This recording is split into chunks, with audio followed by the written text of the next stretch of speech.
What's everybody doing?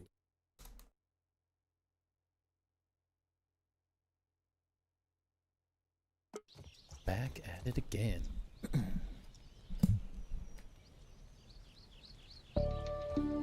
Good old Tour Tuesdays.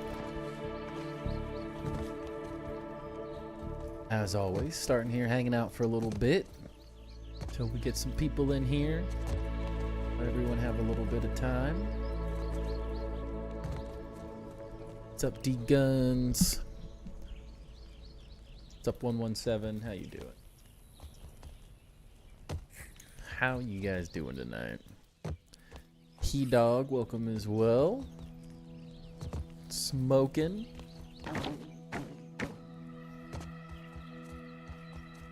How was your night?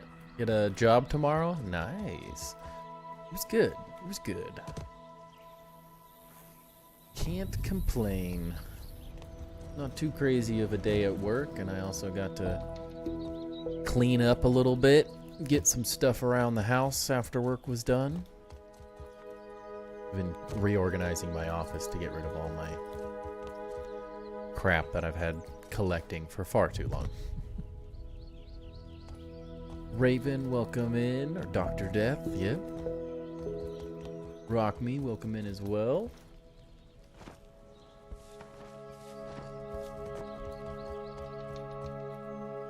Working on your tower at the moment? Nice. I'm excited to see it when you're done. Mateo, welcome in as well. Been back at your build. Sharing with you soon. Hope you've been well, sir. Doing good, doing good. NATO, Slum, Ducky, what's up, you guys? What is up? Glad to see people are back at it. The news of the new update is exciting, everyone. Love to hear it. It was a fun little Casually Grounded today. I know it was a little bit shorter than normal, but if you didn't check out the Casually Grounded today, make sure you go check that one out. We need to work on yours. I'm done with that big tower in the middle. Nice. Excited for DMZ, man. I'm so excited. Yeah.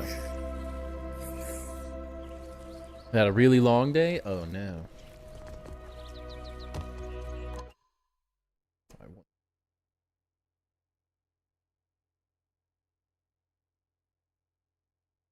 On to a message real quick.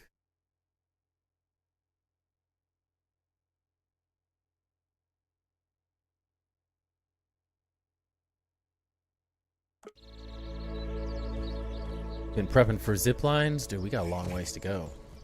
I'm not ready for zip lines yet. I wasn't expecting them. I mean, I was, but we got nowhere to put zip lines yet. We got a long ways to go. Might have to make an auxiliary tower or something. Excited for water bases? Yes, the news that we're getting actual bases underwater is very exciting. So naturally, when the new update comes out, we will probably take a little bit of a break from this mega build, and we'll try to build something underwater. See how that works. Because the devs seem hesitant that it's going to work. It's just like something feels like they're not super confident in whatever underwater bases is, so I'm very interested to see why they have a little bit of hesitation. I feel like it's a really weird, difficult thing to implement in this game specifically, so I'm interested to see what they're adding. But we're gonna build it. We're gonna build something. We're going to tell them what's great about it and what needs some work, and hopefully that helps the process. I understand if they are not putting the handy net in the custom mode yet. From what I understand, they haven't decided yet. They didn't say no. So there was a couple people who noticed that the handy net and custom mode were brought up. That was because yours truly was shooting Eric questions the entire Casually Grounded about getting custom mode added to the game. And they are adding custom mode in the summer update, but they have not officially decided if the handy net is going to be an option yet. I expect it to happen over time because, if I'm not mistaken, it's usually something it's in the custom mode options, but I don't know if they're gonna do it. So I'm gonna nicely pressure Eric into giving in to my whims, and giving me the handy net, because I really want it. But we will see. We will see. Putting him on Burkle's head, my man's head. Bro, he got a bald spot. You helped Dr. Death with his base on his park. Nice, Woodchuck. Thank you for the follow, by the way. Welcome in. Let's focus on the second part of me message. Wait, what? Which part? The Happy Tour Tuesday part? All good, all good. What's up, chap? Welcome in.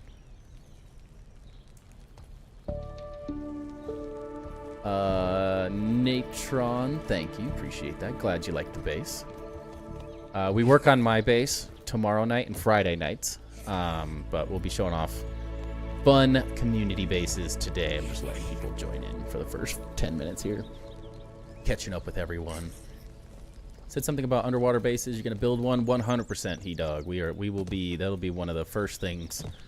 We'll get through the content. We'll get things unlocked, and we will have fun building an underwater base, whatever that means. No PTB, yes. I'm happy personally that there's no PTB, because I don't play on the PTB, because I don't want to corrupt my world and have anything go weird with our mega builds. So I try to be patient. I also prefer playing the content when it comes out, when everyone else gets to play it, not just people that download the PTB, because it gives me... It's hard to compete with C-Dinky and Jade and the bigger guys making content, so if they blow through all the content during the PTB, then while everyone else starts playing, they tend to watch our channel more often, so it works out. And then everyone gets to watch. People that want to watch stuff get to, and people who don't want to watch get to wait a little bit till we play, so it works out. We cover all our bases. Can't wait to play this on your PS5. Let's go. Very excited. The new player base of PlayStation is going to be really cool. I'm so excited for like a whole new player base to come in and get to experience this with us and have fun. Bring in a new crowd of people that haven't played the game. So we hopefully find some new builders and stuff. It'll be fun. Ignore you, I'm drunk. Sounds good. Add off rip there. Bot doing this time in G2. Yeah, you are. Holy cow, 117. Love Tour Tuesdays. I do well. Is this a base? Yes, this is a base. It is. The PTB is the public test branch. So it's where they put the update out usually like 2 or 3 weeks early for people to test and find any like major issues with the game before they release it to everyone. For the PlayStation family, also, Ground is free on PlayStation Plus. That is awesome. Yeah, more people playing the game is ultimately what we need. I love it. Switch to Twitch sounds good, Chuck. Yeah, this is the outside for you. Is it Natron? The blue is really hard to see it from my screen, so, but yeah. So what we got so far. It's gonna be big. A long ways to go. And building and survival is a slow grind. Slow grind. But it's been fun. Use old school, I was a fan too. Yes. I have a couple of friends that are on PS5 drooling to play. That's awesome. Want them to fix the lag and frame issues. Yeah, it's gonna be a never-ending battle. It feels like it's gonna get better. Like it's just this like slowly climbing graph that we'll hopefully we'll get there eventually. But yeah, I mean, if you have a nice high-end PC, it runs great, but not everyone can do that. How long it took you to build that? We have been working on this since the Toxic Tangle update went live. So 2 months, maybe? We only really build on it 2 nights a week, though. So it's a slow process. How tall is this? I don't, block-wise, I don't know.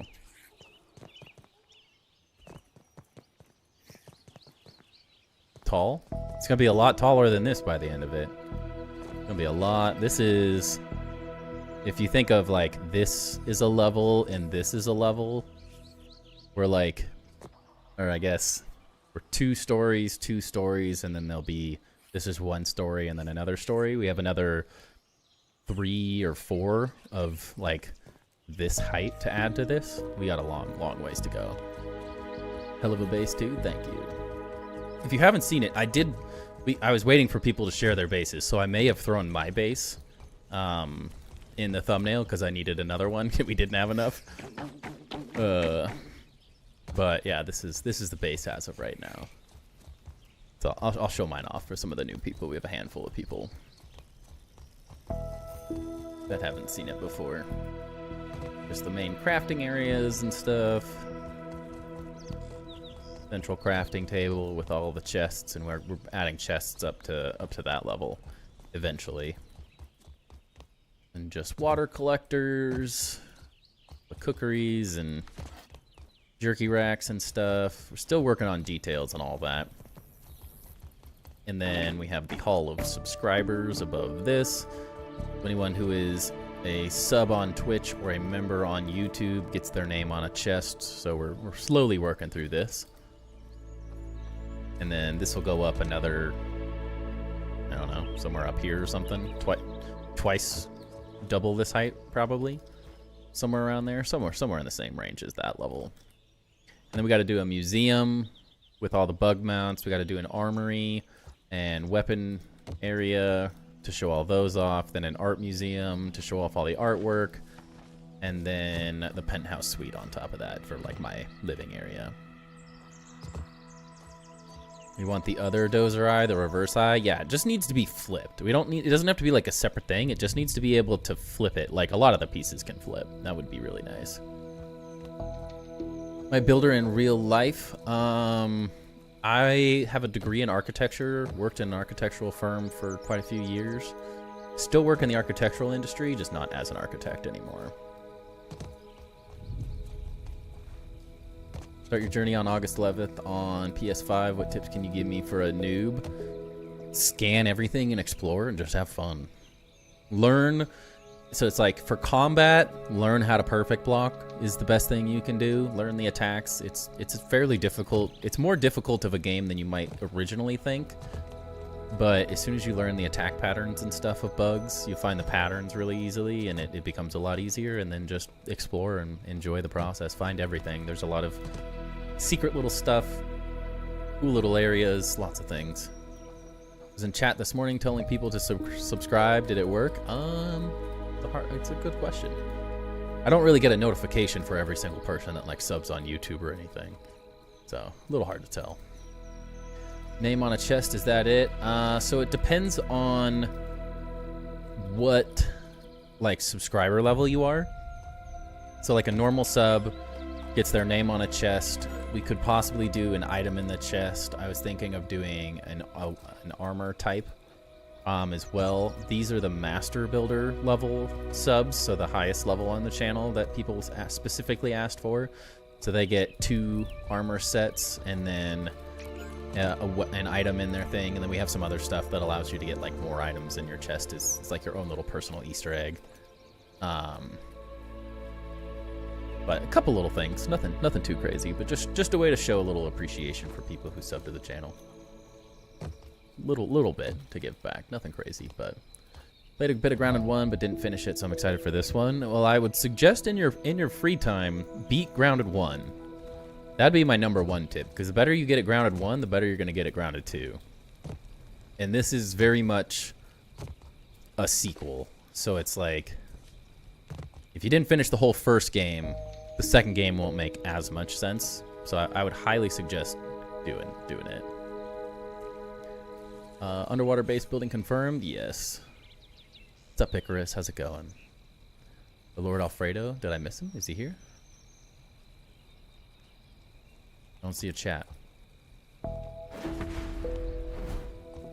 That guy. All right. Well, let's get into the tours. We got quite a few people here, so.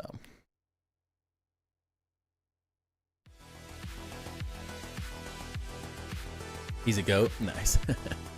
Rock me with the ripple pack. Oh, I forgot to even grab those out. 1 second.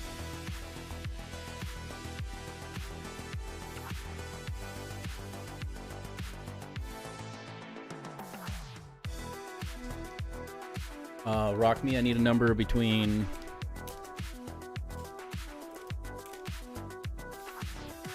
1 and 12. 1 and 12.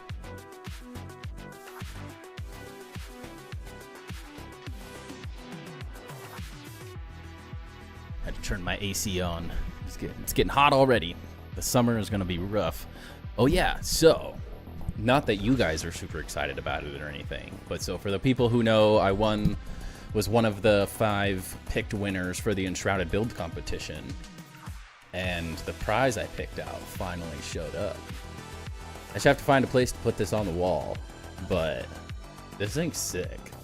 It is like way higher quality than I thought it was gonna be too. And then you can like remove the eye. It's like a little plushy eye thing. But I'm gonna have a little plaque made. That's why I picked this one. It also was like the exact amount of the gift card. It was like $3 or $6 for shipping on top of it. And so I was like, well, that just seems like a good fit. So I'm very happy with this, but I'm gonna have a little tiny plaque engraved that says like winter build competition on it make it a plaque for like winning. So I'm excited. It'll be fun. I don't know Enshrouded much, but that's sick. It's really fun. If you enjoy building or like survival RPG games, I would highly suggest checking it out. It's really fun. It's like Minecraft's, I always call it Minecraft for adults, because it just feels like a more elevated game compared to Minecraft. The blocks are smaller, the details higher. It's a little bit more of an older audience, kind of. I mean, as you can see, like this is one of the enemies in the game, so a little more creepy, spooky, scary of a game, but very fun. And if you haven't checked out, if you want to see what the building's like, check out my winter build competition video on my channel. That was a lot of fun making the video, and it shows off the winning build, so it was very, very fun. I was excited to get that. Been waiting for months to get this thing, so feels good to finally have it. Any insight when Enshrouded is going to console 1.0, which is coming this year, it sounds like. So probably the next update is 1.0, if I'm not mistaken. I want to say the next update is, but it's probably a couple months. D-Guns, we did one of your bases. I don't know if you're saying, like, we did a base for you, would have been 2 streams ago. But I don't have you on the list for tonight. If you want to get on the list again, just let me know, and we can get you back on it. But we're full up for tonight, at least. Happy to get you on the list again, though. Send a creative world. All right, I'll get you on the list for. You'll probably be next time. Got 1, 2, 3, 4, 5, 6, 7. We have 7 bases on the list, which is a pretty full night.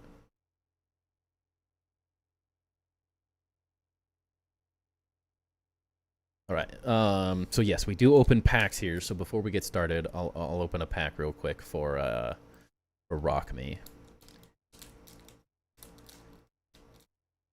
and then we will get into it. Good choice. Good choice. Mega Evolutions. Yes, Dr. Death. Yeah, you're number 3. Yes. Do this real quick, and then we'll get into it. Energy. Oh, that's a great Sand Shrew card. Litleo. Clauncher. And I get closer so I can actually see this. Tinkatink. Yeah, Tinkatink. Inteleon. Strange Timepiece. Shuckle. Ultra Ball. And a Clotzer Howl. I don't think I've ever seen a Knackle stack. That's a new one. Clawwits are hollow. Cooked again. That's okay, though. Timber should be on stream, in and out, big list tonight. Yeah, seven bases for the night. 7 bases for the night. You are up first, Beast, by the way. You were number 1. Got a beast of a base for number 1, so this will be fun. No little Timber? Yeah, because tonight is specifically about showing off bases and designs and stuff, I leave Timber out of it because it just is like one more thing on the screen, just detracting from everything. So it just makes things a little too cluttered on the screen. Saw a video where this girl opened up a mega god pack. I'm so jealous. I want the god pack. Opened up 50-something packs of Ascended Heroes and didn't get a god pack, and I was sad. And my friends opened up a bunch, but I did hit the Mega Greninja SIR from Chaos Rising, so I can't really complain. It was a good night. Lots of new builds. Don't forget don't forget Under the Hedge. For some reason, I read that as don't go under the hedge, and I was like, oh dang it. I've been watching all your videos, so I was excited. Is Timber still sleeping behind you? No, he stays downstairs on this night. The only way I can trick him to get up here is the enticement of treats and all the fun stuff, and if he's not getting treats and interaction because I churn that stuff off, he's not interested. He'd prefer to be downstairs where it's nice and cold. So Beast, are we just wanting to show things off? So we have viewed this once, but there's a lot of new stuff from like 2 weeks. It's only been like 2 weeks, and you've added a ton already. If you haven't, make sure to go find Beast King on YouTube. He's got his own YouTube channel now. Shout out to Beast King. Appreciate you letting us view this one. But yeah, check out his builds. They're really cool. Internet is really breaking up. Sorry, can't do this today. I'll definitely look at the YouTube video. So sorry you have a good night. D-Guns, no worries at all. No worries at all. Was off for a week, so I went nuts. Is with as much building as possible. The north side has the most additions. Perfect. But yeah, let's just get into it. We'll see what we got. You think you will move your base underwater when the update comes? We won't move the base, but we will build a base underwater for sure. I absolutely intend on building a base underwater. It'll probably be more of a satellite base, but until we know what pieces we get, it's kind of hard to say like I'm gonna go do a mega build underwater because we don't know what we're getting yet, you know. So once we have a better idea of what's being added, then I'll know if we can build something really big or crazy. Definitely new stuff in here. Have Subnautica at home now? Yes. I was really enjoying Subnautica, but I kind of enjoy playing that on my own time. It's my own special game. This just works better for streams and stuff, so for me, at least. And now I get Subnautica in Grounded, so it's perfect. Works out quite well. Okay. I'm excited. Love the Toxic Mist. Yeah, it's a good one. Very interesting. What's this? Okay, got the. Doesn't want to show up, but let's see. Oh yeah, you have built a lot. I love the little like just cluttered cities. They're so fun. They're very fun to explore. Just check out. You never quite know what you're going to see in any given spot. All these little balconies and stuff. Speaking of Subnautica, your base is currently at max possible size performance-wise at almost 100k. It lags like crazy. That's unfortunate.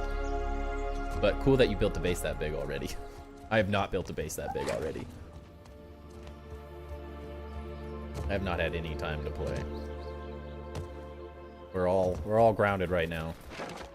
Meters squared. I was wondering what the M3 was. Not even gonna bother with it if you guys are already lagging. I mean, you can get there. I'll say, chap, you're probably not going to be able to build a base as big as the base you have in Grounded very quickly, at least. So it's worth trying. All right, so this was not completed last time. This is looking cool. I like the, like, ribbed area here.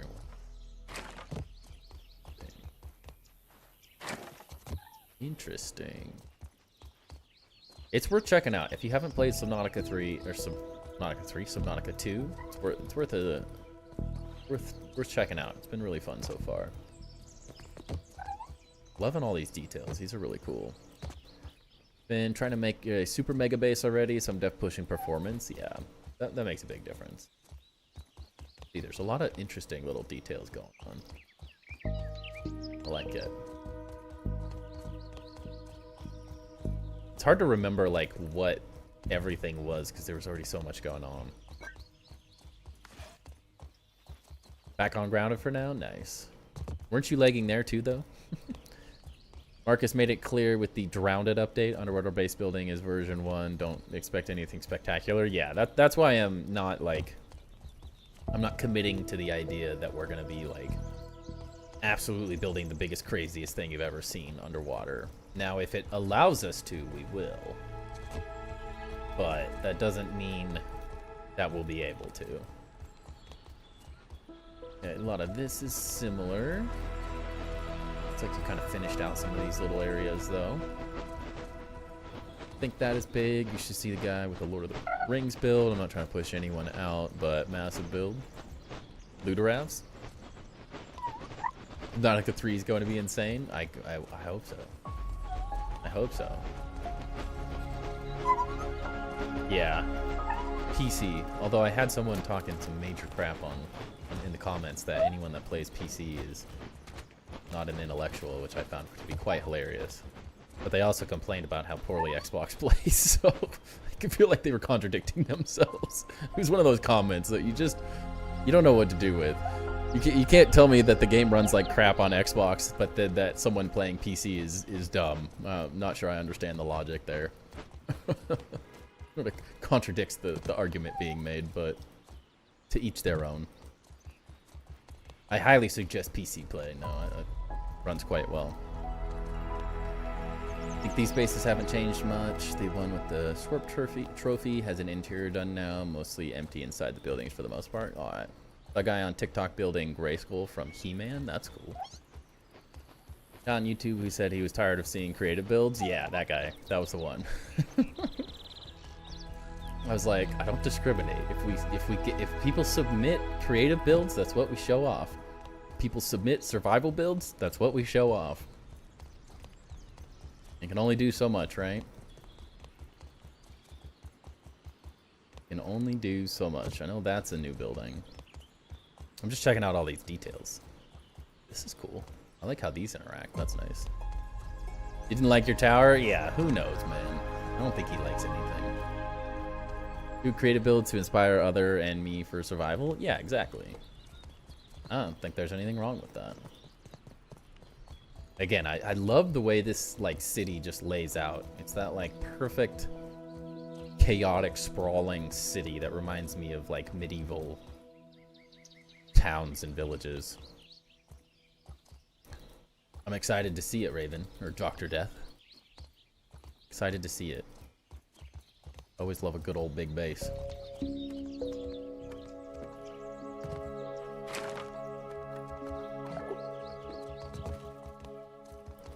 Oh, that's a good way to use those. I didn't even think of that. I like that a lot too. Yeah. It's all about sharing new ideas and potential. Exactly. It doesn't really make any difference if it's in creative. I mean, all creative does is speed up the process. There's nothing other than a few build pieces. There's nothing you can't do in creative. There's nothing you can do in creative that you can't do in survival with enough effort. Really. Love all the lighting and the interiors. These are all great. chandelier is very cool. I like that a lot. And to fix that, I hate that we can't open hatches while on the ladder. Yeah, that is a little annoying. Probably not too difficult to fix, but you never know. This definitely looks different. I'm liking this beast. This looks really cool. The depth. I'm thinking like what I really enjoy about your bases so far, your build in general, is like the depth that you create. I know maybe, I think you said in one of your videos, like some of them are very, I don't know the correct word, haphazard or more like random in their design, but I also like that it just shows off a lot of little interesting depth that you can add to a build. It doesn't mean that like everyone has to enjoy your style of building, because this is your style of building.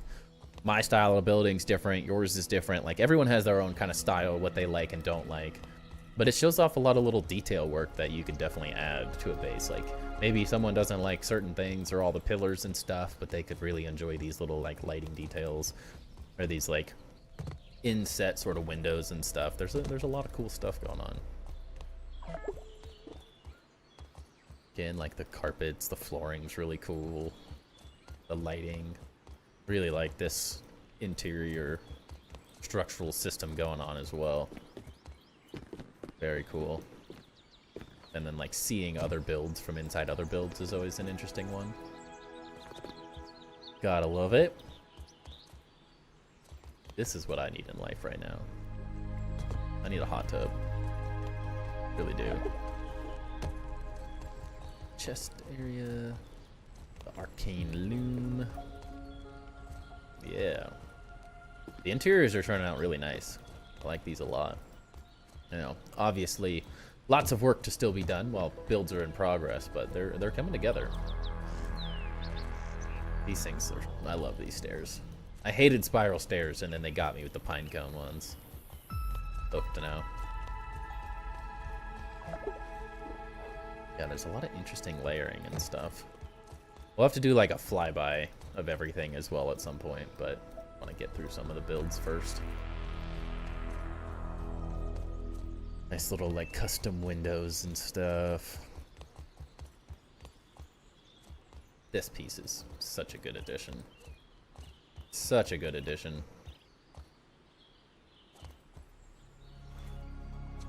That's the new, one of the new ones. So is that, right? Or maybe that's just more completed. Pine stairs, spiral stairs, yeah. Such a good addition. It's everything I wanted acorn spiral stairs to be. Just actually looking good.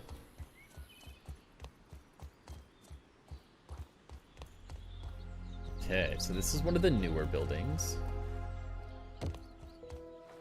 Interesting. There's so many little details. It's very fun to walk through a base like this. It's a lot of times why I just enjoy city builds, because there's just so many different things happening everywhere. Like a bounce web now. Very interesting. Excited to see what you end up doing on the inside of that. There's so much layering. It's really cool. Very fun to see.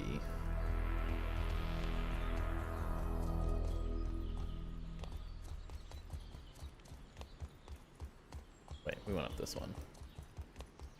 I'm all turned around. All topsy-turvy.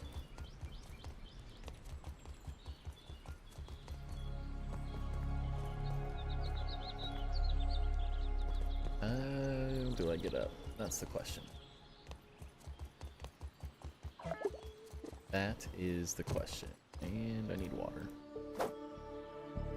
Oh no. I need water. We're gonna die. Back to the other base. Water somewhere around here. Where are you holding out? Where's the water?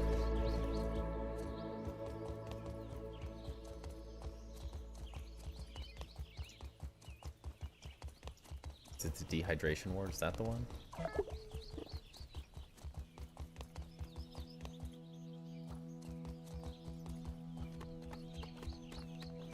Drop off?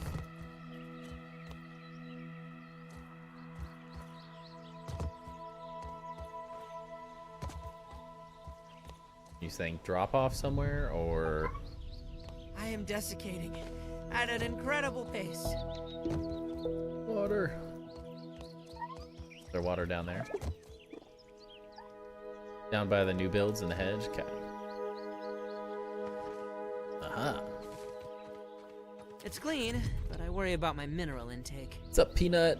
Can't wait to really show mine off in a tour with that. At the rate it's going, it won't be done until after the update. No rush at all.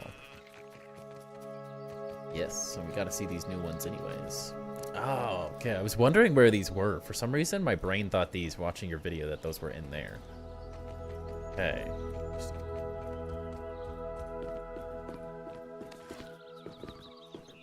Got these like new cool little ones. Definitely some interesting styles and stuff. A lot of cool little layering and detail work.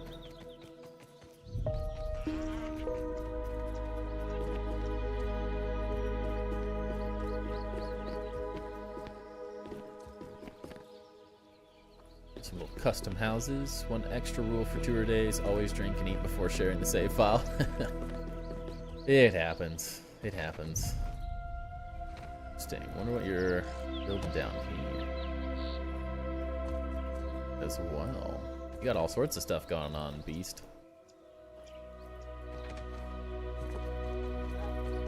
And I think you got a couple things down here as well, right? Ah, yes. If you want to see these a little more in-depth with like explanations and stuff, check out Beast's YouTube channel. Finished your tower improvements, just have a little lighting left to do. Nice. The chaotic depth I'm loving with this style. Yeah. I think it's very fun. Very, very fun. Yeah, the detailing. It's a lot going on. A lot of ideas. I feel like you could look at any given building on its own and just be like, find 5 or 6 little details that you could fall in love with.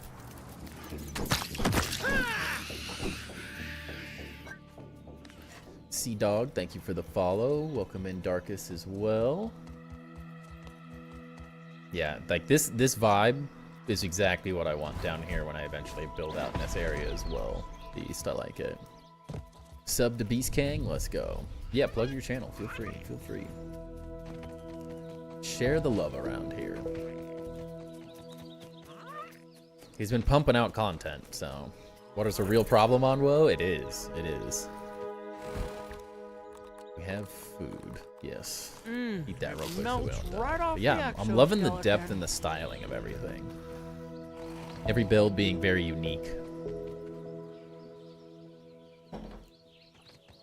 Like I as a builder tend to fall in the habit of falling in love with one style for a build. And so I don't always experiment as much as I maybe could. And so I love seeing just like every build is its own exploration into new ideas.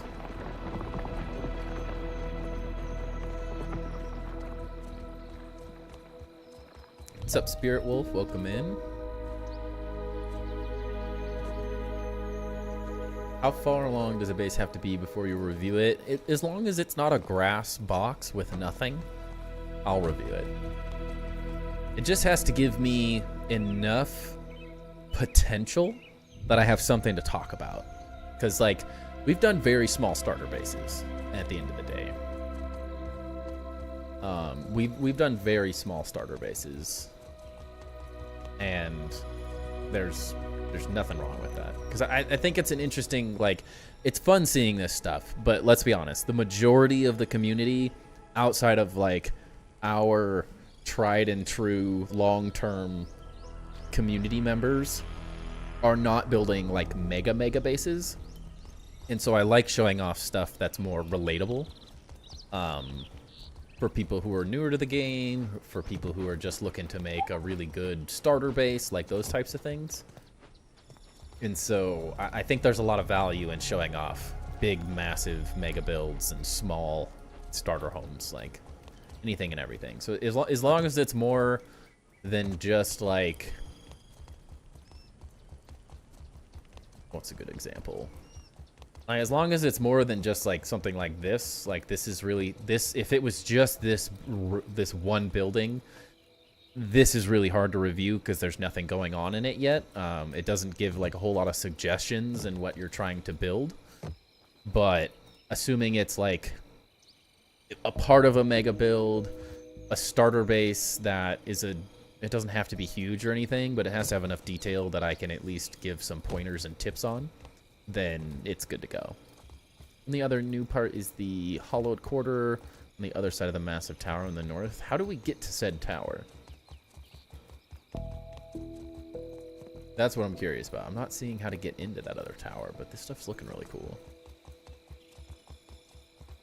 I don't see the entrance, unless I'm just missing it. You didn't create a path? Just trying to mess with me here? How do I get into it? What are you doing to me?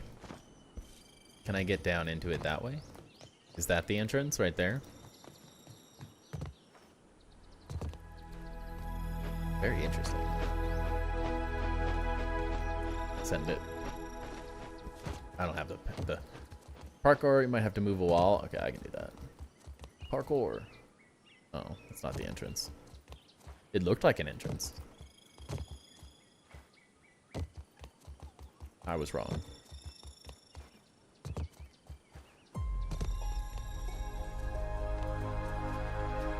We're smart. We can figure it out. We'll get in there. One way or another.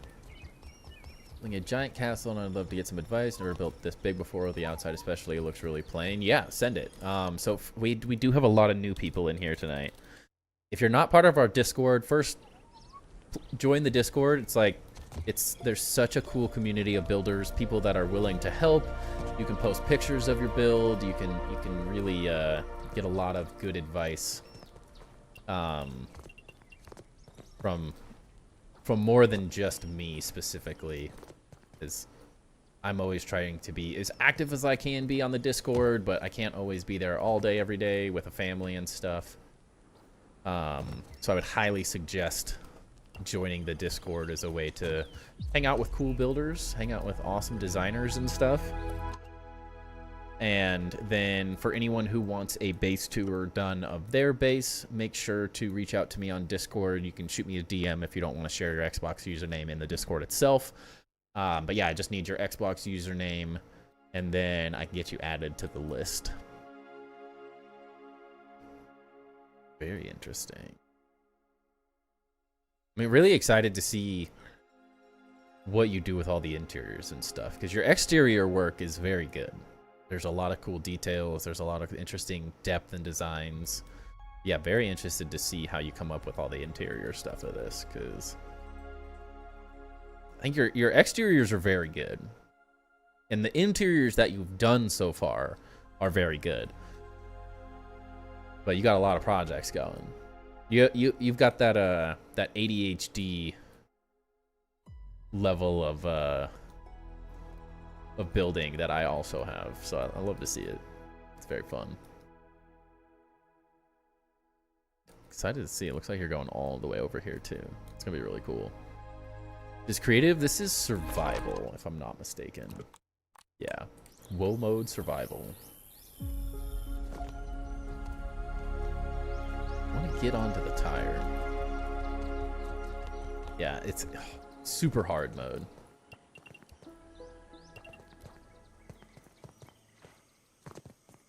Let's see if we can get over here. Get some more pictures and ideas. Sorry if you don't want to show this off yet, but I saw cool things. We'll build that big if your Xbox let you. Yeah, it is a struggle. You can go pretty big on Xbox. You can. It does start struggling though. It is more of a challenge to build on Xbox when you want to build that big. That's why I play on PC. We got half as much of this build though. We don't have anywhere near this much build. Very curious to what this chaos is. Struggles when you add in the lights. Yeah, lighting makes a huge difference to performance. It really does.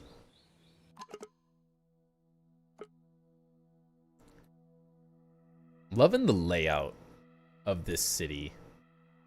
It's just such a cool spot. It makes, not to like copy onto you, Beast, but it makes me, when we eventually get this tower built and we build out the city down in these side areas and stuff, it makes me want to expand up here. It just feels like it would be really cool. See how I can come up with my own ideas to do something fun. What the? I'll turn the lights on.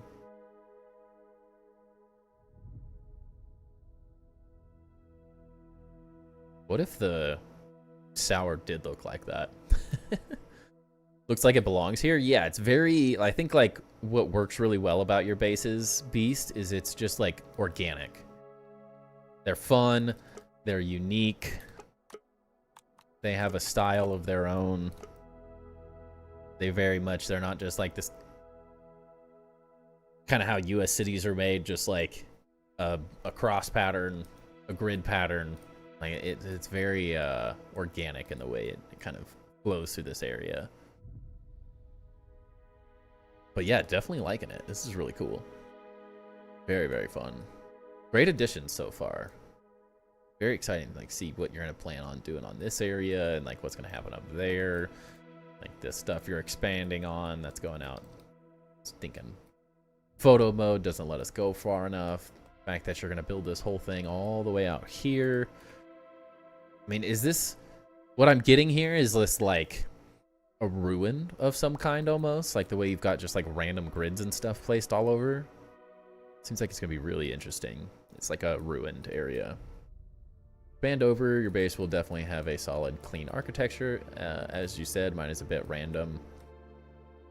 I love my style because it's my style, but what I always am trying to do is step out of my own box. That's why I like building cities and stuff, is because I want to build stuff more like this. This is out of my comfort zone more so. I'm very much a like clean and precise builder.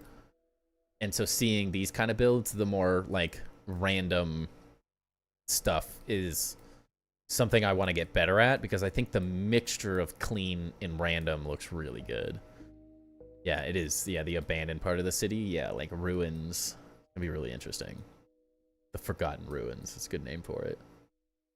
Really cool to have like this, like these different like raised areas and stuff, like taking advantage of these little pieces. This is why I love, for anyone struggling with a base, like you just feel like it's too simple or whatever, this is very much what I suggest, like using the terrain.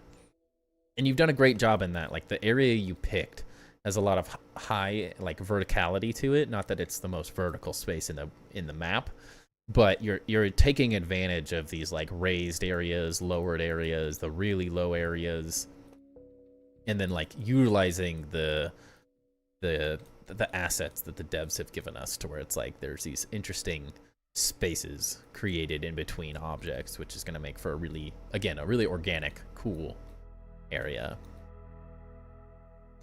And that's going to be horrifying because there is a spider here normally. It'll be very cool. Part of the Great Bug War. That's where that stinking wolf spider kicked everyone out and they had to build the massive wall to get past it. Keep everyone safe. But yeah, man, this is awesome. I'm definitely enjoying the upgrades. What's crazy is you've made a lot of progress very, very quickly. Lots of new ideas. And yes, if you have not followed or subbed to Beast Kang on YouTube, make sure to give him a sub. Making some cool content. And I know the majority of us grounded builders are always looking for more people to see build. So I always appreciate it. You can never get enough people making content on this game. Especially builders. There's just not that many content creators doing building specifically. Yes, the Discord is a great way to get inspiration and share your ideas. Come up with new stuff, chat with people about what you're doing. It's a great spot. We have a pretty freaking cool community as well. Very positive, very uplifting, very supportive in all the ideas and stuff. It's a very, very fun community we've built. But yeah, man, this is awesome. I'm excited to see where it all goes. Very, very excited to see where it all ends up. But yeah, good job. Keep going. Again, that's all I have to tell you on your basis designs and stuff, is just keep going. I like that you're messing with like new designs and textures and details everywhere. The different like parts of the city, from like ruined to like the bigger structures, the smaller places, the upper and lower areas. It's gonna be really cool when you finish it all out. Need more interior design pieces, and I really wish they would add a ton of plants. Plants would be cool. I'm curious if we ever get plants. Like, we have pots, so they could just make some potted plants. But like with garden patches, ultimately I think that was a big step forward, was the garden patches and giving us more of that kind of stuff. So interested to see how they expand upon the whole thing, because the framework is there. Just depends on what they deem worthy to add. But yeah, thank you, Beast Kang. Appreciate you letting us check this one out. Very cool. Next up, we have He-Dog. The suspense is killing you. We're close. One more, and then we're on your base, Raven.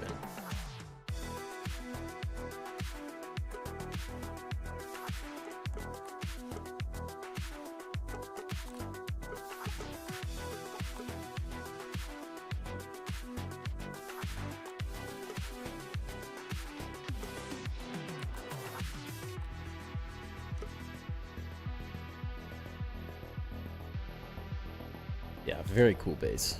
Fun to see, fun to see.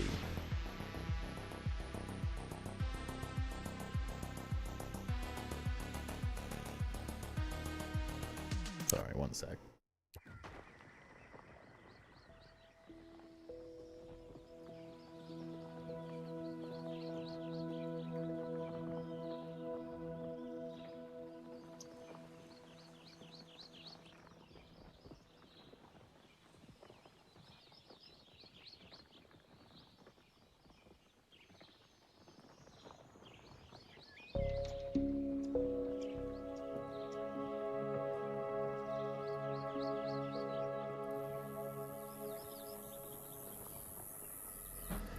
Bases have you done? Just one. Just what the heck? This thing's massive.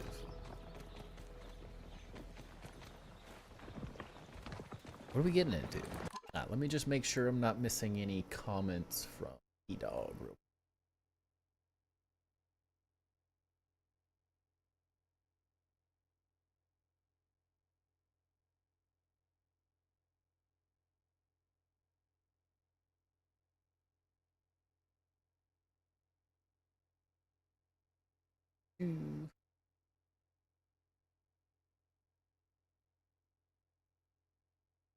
I always like to make sure people have specific questions or anything of Discord conversation.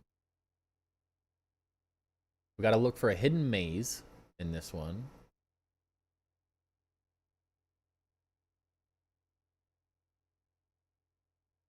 If I'm not mistaken.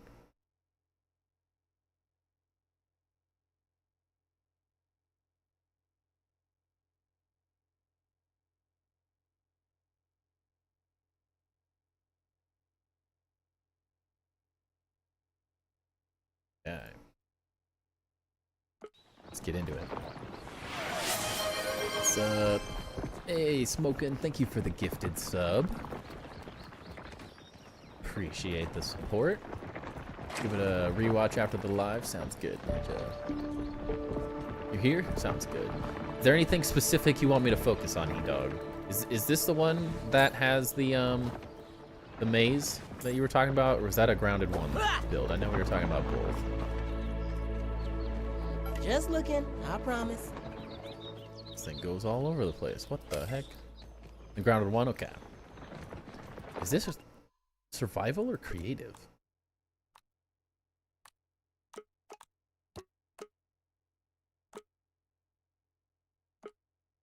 Is this survival? Am I crazy? This thing is freaking huge. Yeah.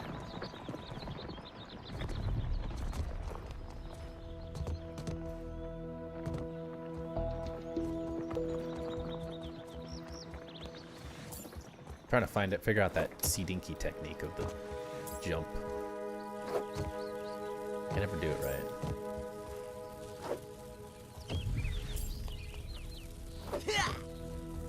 Never get the timing right.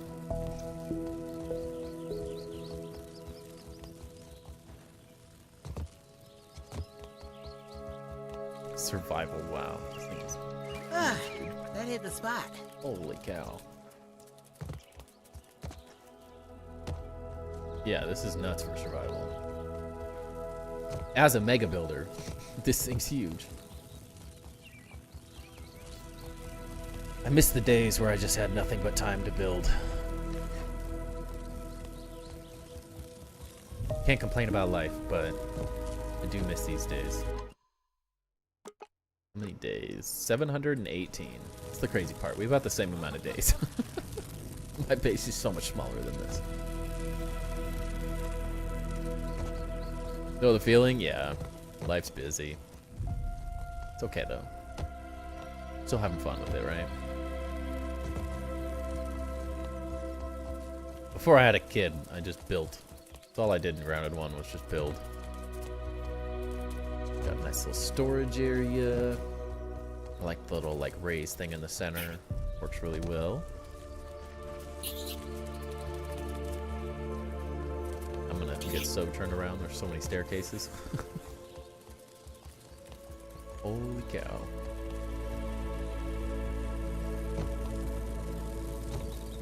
Six-year-old daughter loves to watch me build. That's awesome. My son can't quite sit still long enough. Only 10% of what the final build will be. That's awesome. Holy cow. Dude, the lighting in here with these looks so good. Hold on. Yeah. This room's creepy. I love these things are so good. This is such a good addition to the game. I wish my son could like sit still and watch me, but he just wants to take over and try to play, but as a 3-year-old he can't control anything yet. So he just kind of spins around in circles for 10 minutes and then gets bored. So we're not there yet. This will be the hotel. Okay.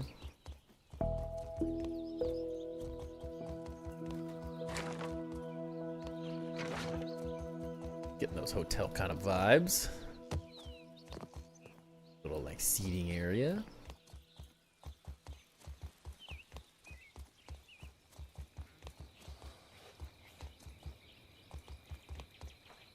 Just looking, I promise. Try not to miss anything. But the big base. Lots to see. I like that you're messing with the designs of these pieces as well. This is the greenhouse kind of. Yeah, this is a great addition, especially when you're using like one material. I think this is one of the things that I really like about this material specifically, is that you're able to add this detail without changing the material, which is really cool looking.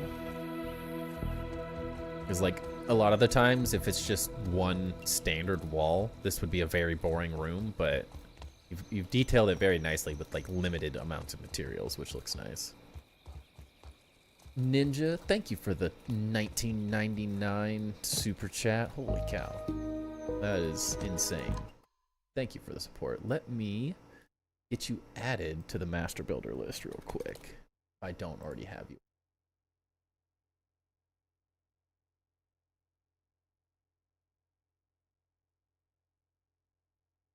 I think I do. Yeah. Yeah, you are officially a master builder now. So you will get your name on one of those main chests we were showing off in my build. But yeah, anyone who supports the channel like that gets a special chest, and you get 2 armor setups and an item in your chest as well. But thank you, Ninja. The support means more than you could ever know. Seriously. It is not needed, but I am very, very, very grateful for it. Then you got, so you got your little armory in here. All right. Mine is epic enough to be master builder. Well, luckily for everyone, no one gets master builder off of talent. Or else we would have to do some crazy voting system. Might get a little heated. If you get the mysterious stranger armor, that's her room. Does look like we're getting something like that, right? Eventually. They had talked about it a little bit.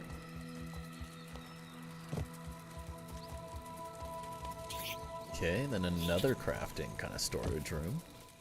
Nice little layout. Nice efficient little piece. Nice little lighting as well.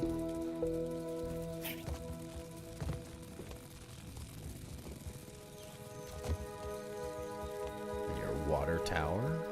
Oh yeah, I didn't realize that that was actually a water tower. Nice design there. Counts, just keeps going. So we'll save those for last. Oh, the fact that you built this in survival is pretty insane.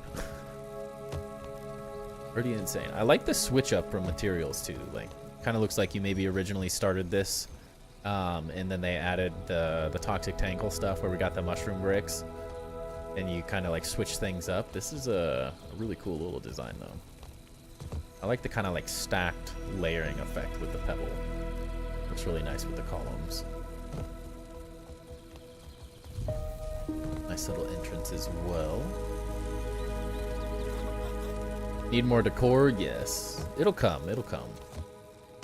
Does sound like we're getting some more Founders Pack stuff as well, as you've taken advantage of.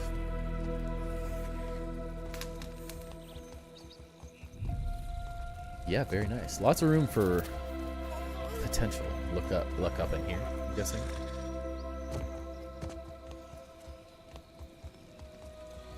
Just the roof.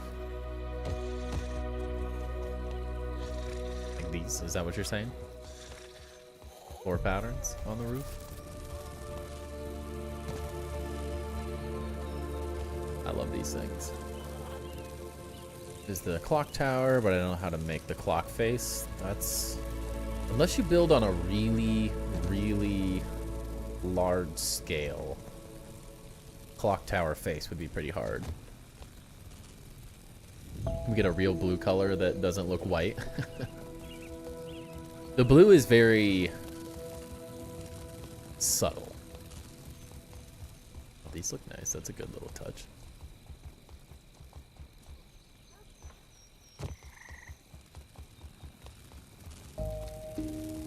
Yeah. Oh. Down here. You're Just saying looking, this is the I clock promise. tower?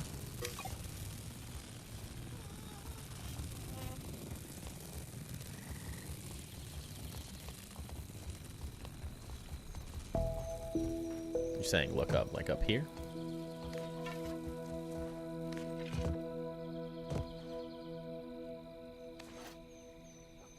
Round circular walls. I made a wagon and had to use the pumpkin door as your wheels. You're saying a clock tower here? Some more detailing wall pieces like that would be nice.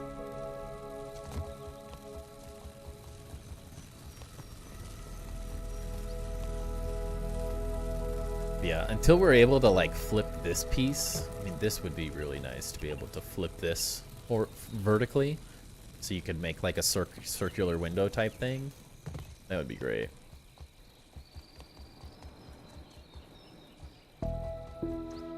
Yeah, I don't think we've seen any clock tower. I mean, we've seen clock towers, but they've been like playgrounds and stuff. We haven't necessarily seen anything.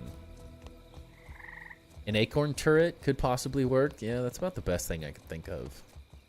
I don't know if there's a whole lot else that would allow it. It's one of the more difficult kind of things to do. It'd be nighttime. So what are your plans for this big area? That's my question. right now. This is a lot of space.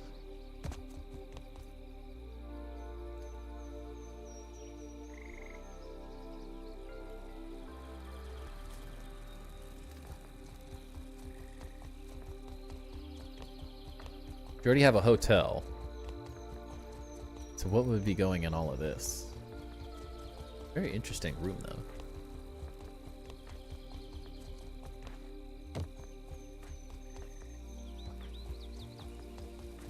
Interior courtyard, interesting.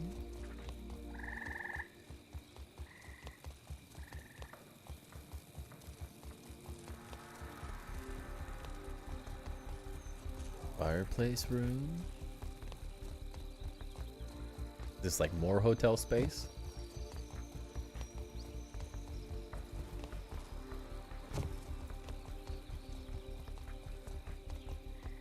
Don't know yet. I'm waiting on more decor to make a choice.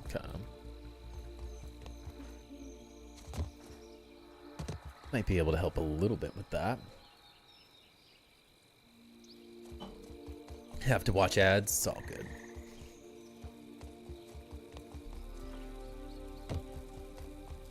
Be exploring this massive area. Figuring out, getting the lay of the land.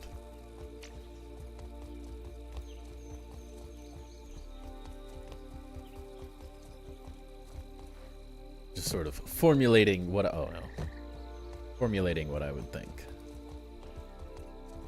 Make a bar, ballroom, theater, and dining room with kitchen. Yeah.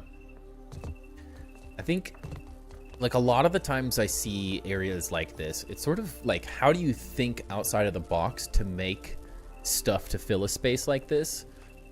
It is always really difficult to build a space and then come up with what is gonna be in it. A casino. All of this is on the same grid. Yeah. It's because without like an original plan, it's always a little hard to fit a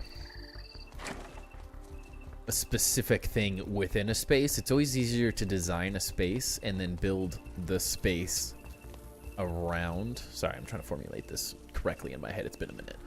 So like in architecture, the way we think through things is that you're designing a building for a reason. Whether it's a multifamily housing project, whether it's an office space, a grocery store, you know, a warehouse, whatever it is, like there's a rhyme and reason for everything.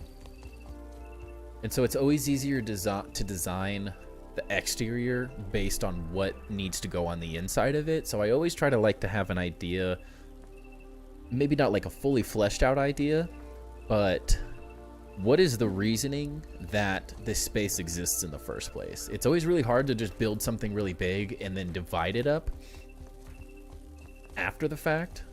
Like I did a lot of tenant improvement projects where you'd take a floor of a multi-story building and you would have to design this an already built space for a new tenant based on their business. That's always more difficult because you're kind of stuck with the space you're given.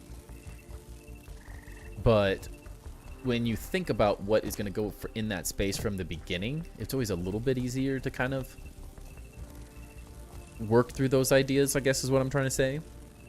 So like I would say, whether you write a list of every idea you can think of. So you have a hotel, you're gonna need a kitchen, you need, as someone pointed out, like a casino, a ballroom, a theater. We've seen some really cool theaters. Look through the older streams as well, as like to get ideas of like what could be in a specific space. Is there a grand hall?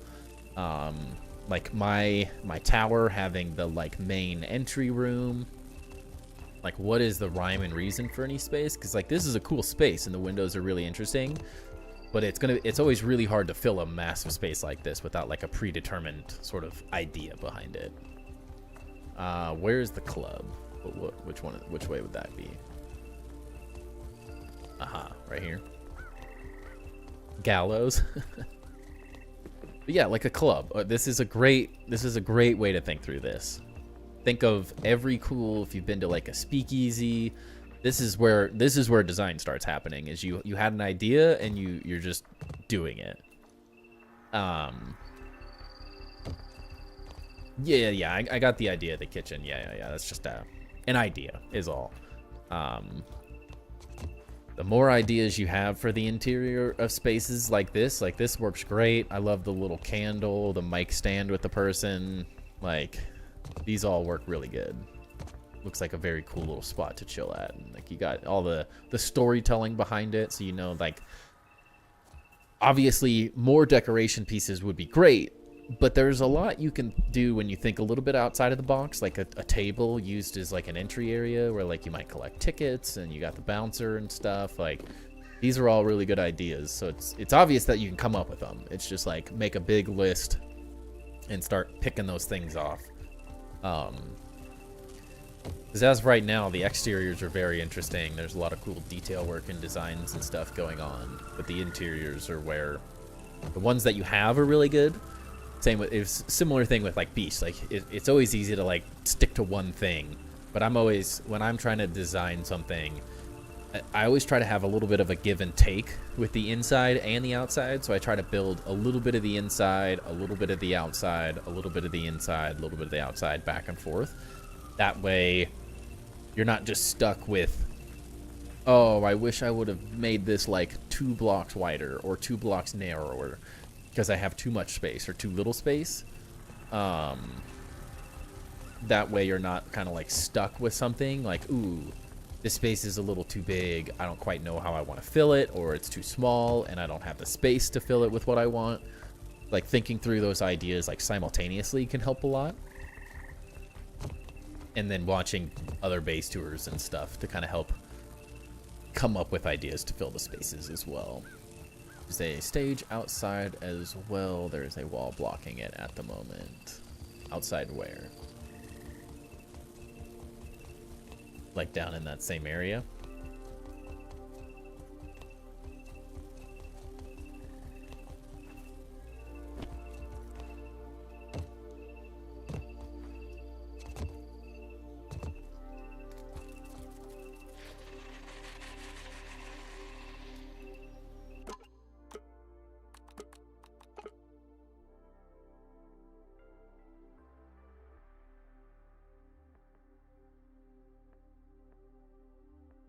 See, trying to figure out where you might be talking about.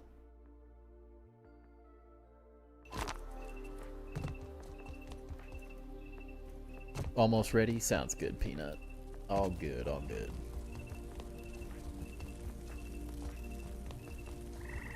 But like the little moments you have here of design stuff is all really good so far. Definitely headed in the right direction. We have a good way to explain. You're missing all the good stuff, but we got plenty more bases to go, don't worry. Outside of the hotel. Which side?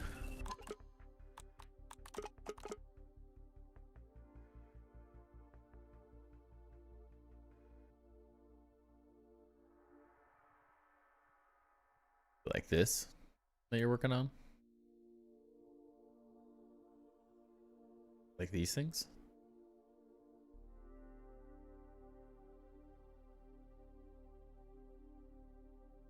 A lot of balconies, just trying to figure out which one's which. Like this. Okay, here you go. Here you go. I believe this is the one you're talking about. Guessing by the mic stand and the drummer.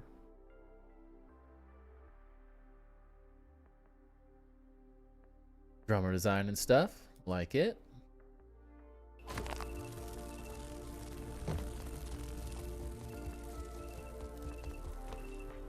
Now what else? What are these? That looks creepy.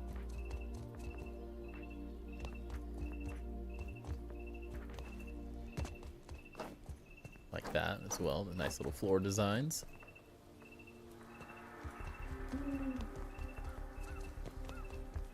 Need to start using these things. They're so trippy though. Seen some cool designs with those though. Definitely seen some very cool little designs with these.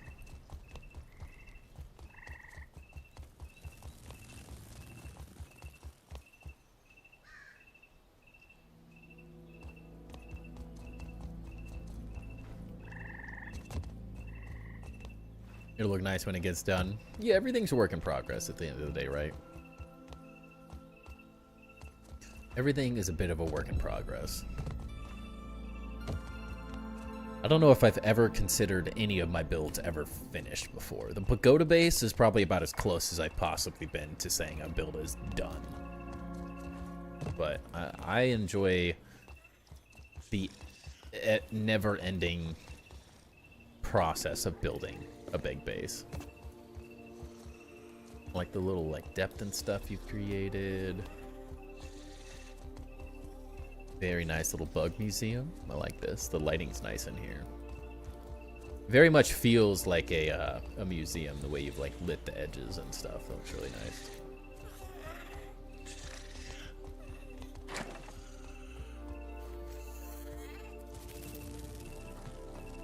Cookie. Forgot something. Can you ask the devs to hotfix the darker night and the buggy harvest interrupting behavior? That one's probably a better bug fix type thing. I think we're gonna stay more focused on like building talk, new building pieces, what's missing in terms of building. Anything that's like a bug fix like that is probably best to send as to the bug, to like report a bug. It'll get more attention that way. They also typically prefer like a video of some kind and your save file if you can send it. So if you can record it in any way, shape, or form, that makes a huge difference as well. Not trying to avoid it, but we have so many things we could potentially talk about that I don't. If I overwhelm Eric and Chris, we're gonna get less than instead of more. Especially because I'm not 100% sure what the darker night is. I don't think night is darker. I think they adjusted gamma. So you just have to go back. If you feel like something's darker than it was before, you just have to go fix your gamma because it was reset. Is one thing. And I'm not sure what the buggy harvest interrupting behavior is specifically, so it might be easier to describe to the devs as a bug issue. Yeah, this is going to be a really cool museum as well, though, He-Dog. It's gonna be cool. I like it. It's a very clean, organized system you got going on. I like that you're like making different levels and stuff out of it too. It's gonna be, once you have like the rest of the walls and stuff finished up, this can be a really cool building as well. I like it. I like it. This is something to maybe think about for the rest of the build as well. There's like moments of this, but I really like the way you've created sort of a really nice hierarchy of space in this museum area. It's always really nice to see sort of like a level, but then see the levels kind of coming at, like, you can see multiple tiers or multiple levels of a building when you're inside of it. And for some of your bigger areas, like a more organized stair system, similar to like how I designed the first level of the mega tower, is like this like over the top, highly designed staircase. Because while we're waiting for decoration pieces, it's always a little bit difficult when you don't have just hundreds of decorations and stuff. So working with larger architectural elements could really help in this.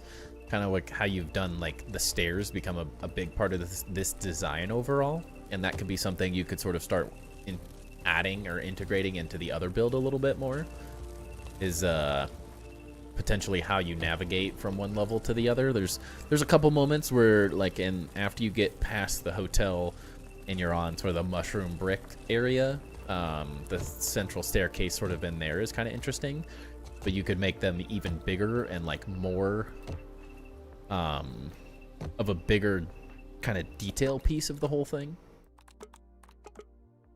That would help sort of fill some of the random spaces and stuff that you currently have. similar to how you've like thought out like big architectural type staircase. In that and like in this front area as well, could be very interesting. But just it helps fill space is one way I like to think about it. Kind of emphasize or over exaggerate staircase designs and like different floors and stuff. Being able to see what I really like this from this is you can see from the lower floor to the upper floor really easily, which I think you could potentially integrate more into these areas, which would be kind of cool. Just because this is getting really, really tall. So it allows for some really interesting ways to like view back down to the spaces, and you could create like light wells or light corridors coming from the upper levels to the lower levels to like draw your attention up there. A lot of cool stuff you could do with the space you currently have. But yeah, I think my biggest suggestions with Tall, when they come out with all the bugs, yes, I'll be going back through everything with in detail more, just getting the basic build going. Yeah, I try to do like a little bit of both. Like don't get too far ahead of yourself with just the build and the overall shape of things, because it's really easy to kind of leave yourself high and dry and when trying to fill the space. But try to design a little bit of it doesn't have to be all the final details, but try to design a little bit of the idea from the inside as you're designing the outside and the overall space, and it'll kind of help dictate both of them a little bit more. But yeah, as of right now, I mean, like, the areas that you have the detail are great. Like the speakeasy theater, stage room area, the kitchen looks like it's going to be good. The outside detailing work is good so far. The bug museum is going to be really interesting. It already feels very museum-like, which I love to see. I don't know what the towers are, but they're very interesting so far. The little detail work, the little like overhangs and stuff are done really nicely. The courtyard space, like, I like that you're thinking of the outside and the inside. That's always something I would like to do, not just encase everything in a big building, but like take advantage of the outside of the spaces as well to add more detail and stuff. So I think you're headed in the right direction with everything. Even spaces where like you're using one material, you've done a good job sort of, like we talked about in the beginning, sort of using these detail pieces to add cool designs to things. I think that works really well. I like the like layering and hierarchy of things, looks nice as well. Like the little additions of just some highlights and pops and nice windows and stuff. It's all working really well. It's just it's a never-ending process of adding to a build when it's this big. Because yeah, it's just never ending. It's never ending, but that's what makes it fun. We have nothing but time for builds like this, so it's always fun seeing an incredibly ambitious project being taken on. So I see the potential and I see where it could go, so I like where you're headed. The hotel will probably not be much taller, but the clock tower will be taller. Yeah, I'm interested to see what you come up with. An acorn turret's probably the easiest thing for a clock tower of some kind, but clock tower is difficult. It's a tough one. Tough to do. Kind of have to finagle it. The bridge. I have a plan for the zip lines. Nice. Very nice.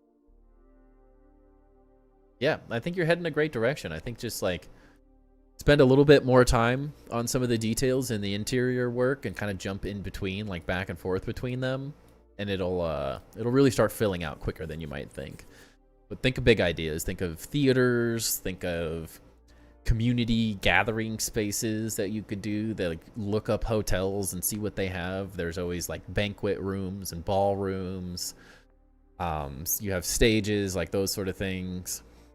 There's a lot of potential for it though. So good job. Keep going. Your building grounded one is bigger. Yeah. Hopefully,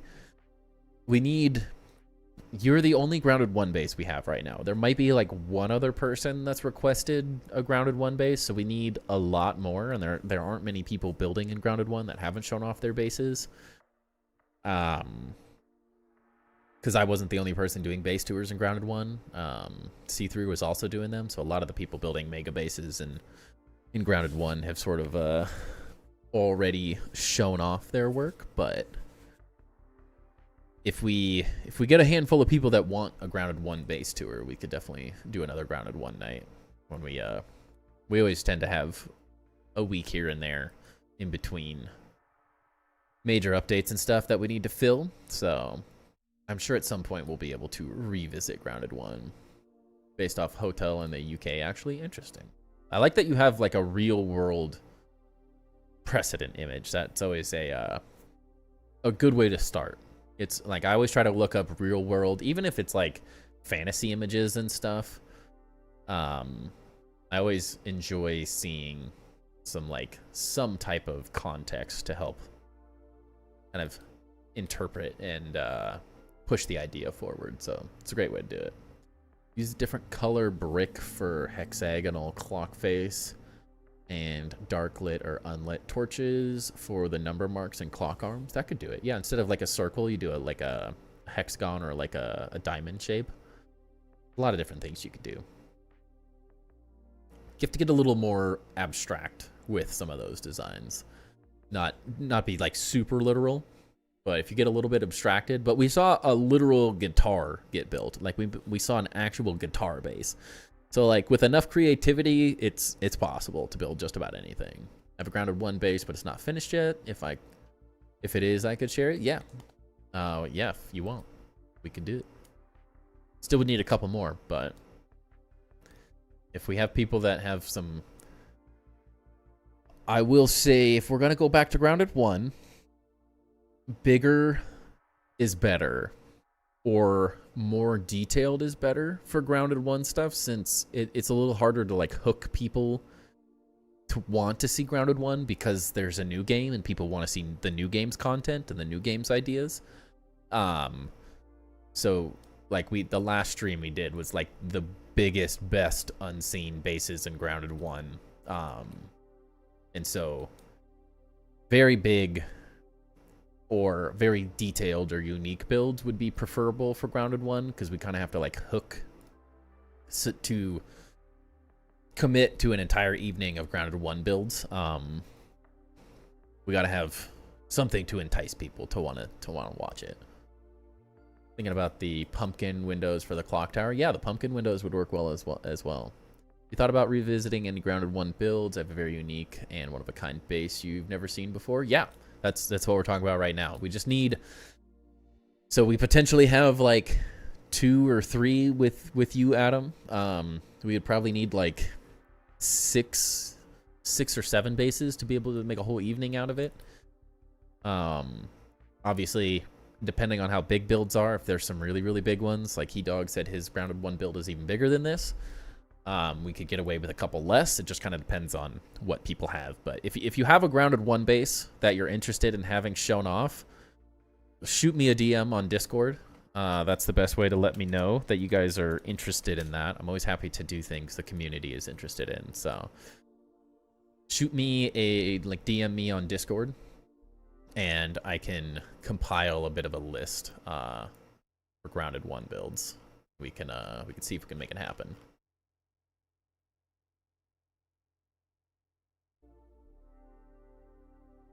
Grounded 1 build was terrible. My first Grounded 1 build was terrible.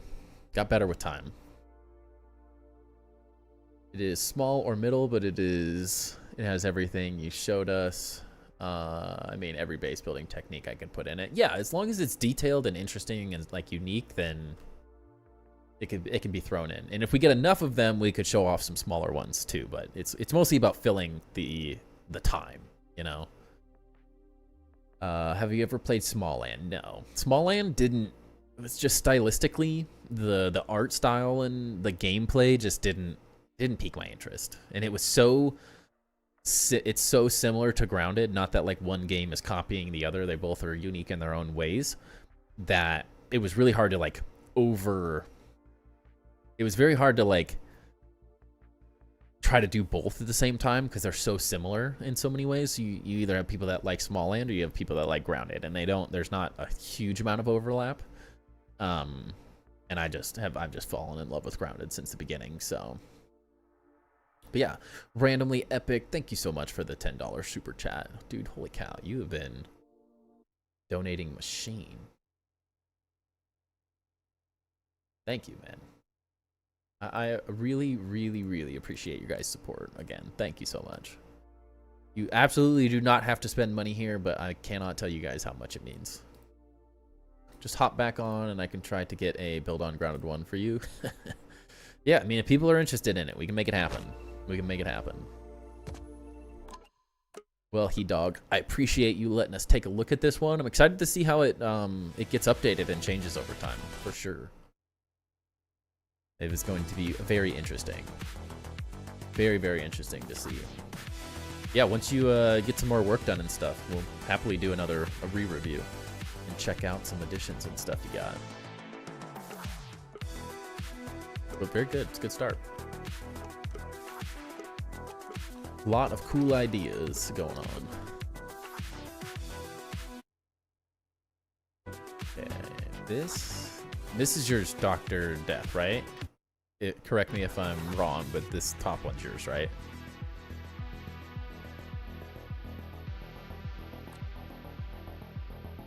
Make sure.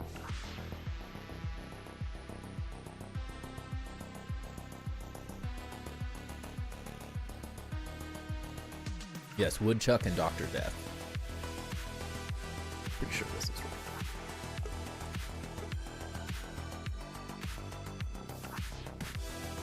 Okay, perfect. Let's get into it. Needs a lot of work, yeah, but that's the fun part.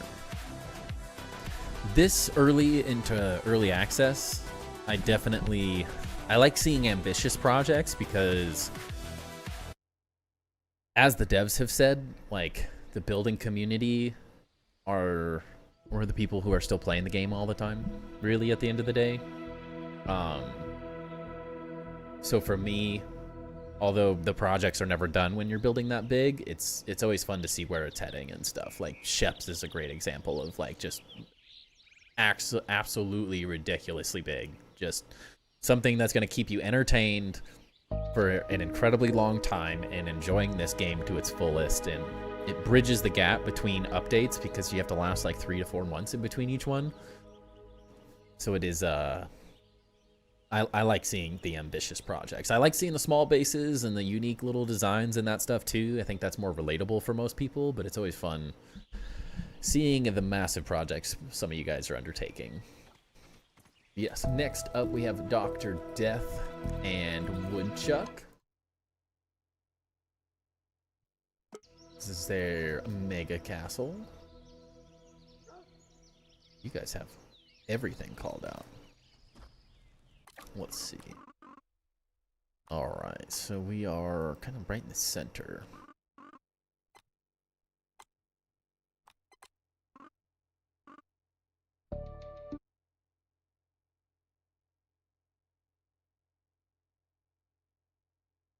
Okay, yeah. Trying to keep up with everything. Make sure I'm not missing any info. Big fan of functional and ambitious builds, like make it work in vanilla with raids and all, and make my jaw drop. Yeah, I would agree. I would definitely agree.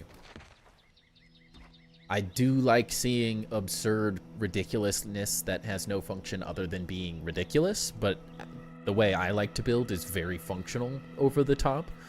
So I want my base to function as the best base humanly possible that I can make, and then make the design ridiculous at the same time. Started you off at the bridge that goes to the castle. Alright. I'm already liking this. It's like a dragon. That reminds me of like a Chinese dragon or something. Castle Alucard? Serpent Draco Bridge, yeah. But like a serpent dragon, yeah. Very cool. Alright, let's see. Right, let's not look at it yet. That's exactly what he's going for? Perfect. Well, you know you're doing it right when it reads that easily, that quickly. I like it.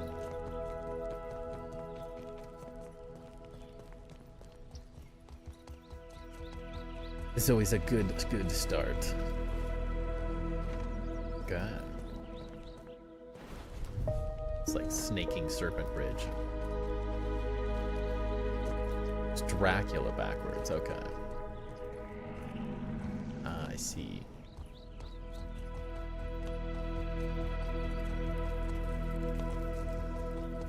This also feels like it could be like a buggy racing track at some point. What's big? I'm already feeling the FPS drops.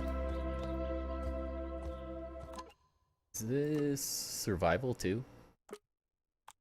Yeah, like it. Yeah.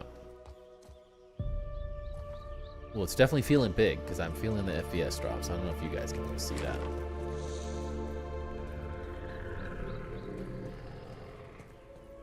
You've ads to watch? Unfortunately, required by Twitch and YouTube. Nice little like courtyard area.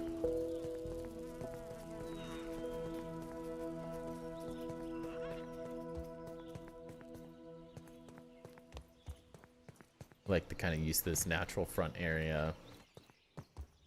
It's interesting. We've seen a few like mega builds in here, and they've all been so drastically different, which is always really fun to see how everyone finds an interesting spot on the map and then builds completely different things from each other.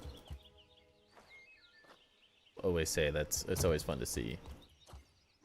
Snake Wave vibes from DBZ, yeah. I like it. I like that you put a lot of effort into building the big bridge out to the front of the thing too. So glad I don't have to watch ads for politicians and ED meds anymore. I can't tell you how many of those ED meds I've got. I get those ads all the time. I'm like, well, I've never once looked for anything of the sort. Why is this what every gamer apparently has this problem? Just a given? Just assumed? I don't get it.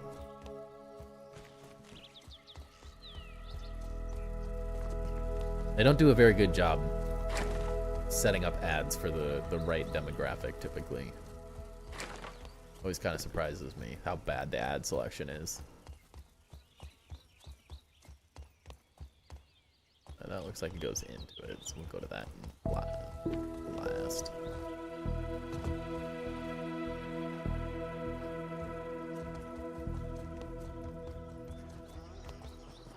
Save the middle for the last. Old, but not that old, right? I know the feeling. Oh.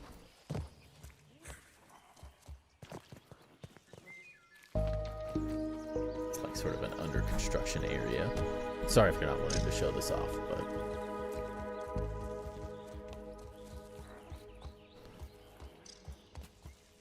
favorites all the ads on TV for some random pill no one asked for, and its side effects are worse than what it's treating, right? Oh my gosh, that stuff kills me.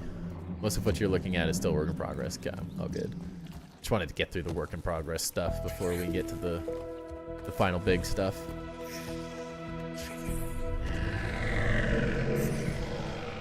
It's the snake.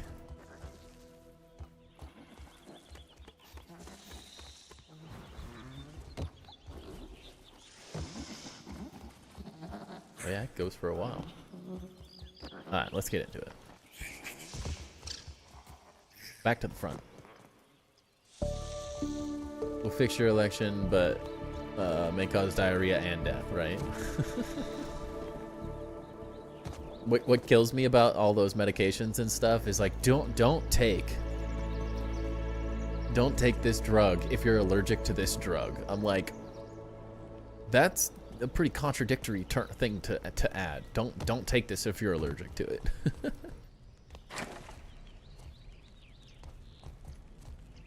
Always love that one. Nice autocorrect. Yeah. No, I got what you were saying. Okay, now I understand why there's FPS lag. Holy floor. That'll do it. That'll do it.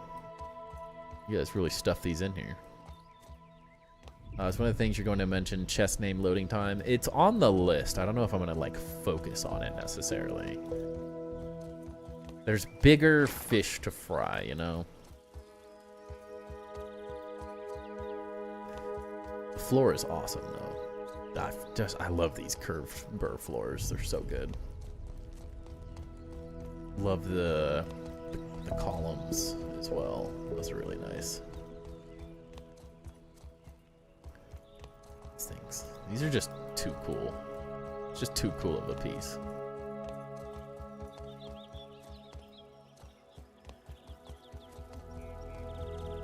A little like side tower.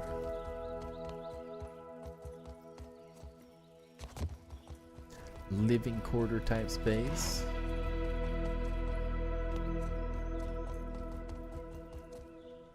Yeah, these look really nice. Yeah, I'm liking the like extra detail work and stuff between everything.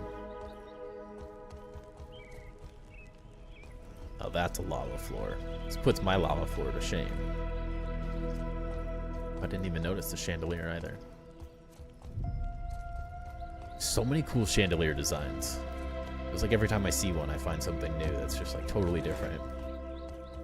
Go in the lab, but yeah, I was gonna mention that as well. Always love a base that is attached to a lab. It's always very nice. Just so convenient. Wow, and you guys like build this thing. Nice. Wow, this is like one of the most completed ones I think we've ever seen.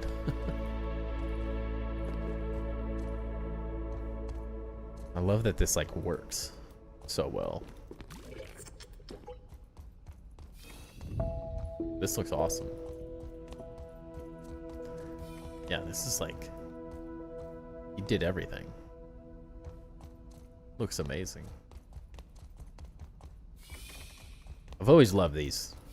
I loved the little like field station and lab builds and stuff in the first game, but they were so much more limited. Like these are, it's kind of insane that you can build this base out this well. And it lines up pretty dang well. Did on the other side of the tube too. Dang.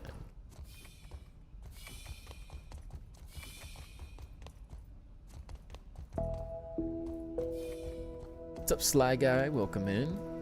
You're having a good evening. Go through the tube, but you are in for a surprise. So you're saying the like teleporter tube? This one?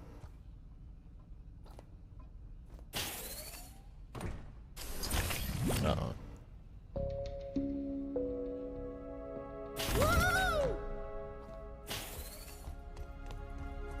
Holy cow. Guys have gone crazy in here.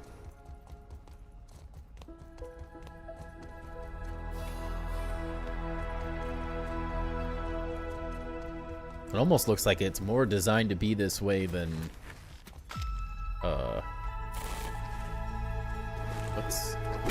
what's in there?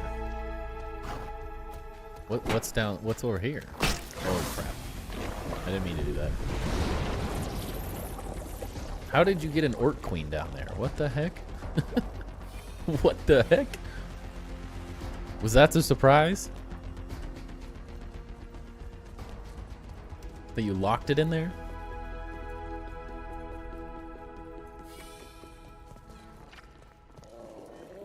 How is it still in there?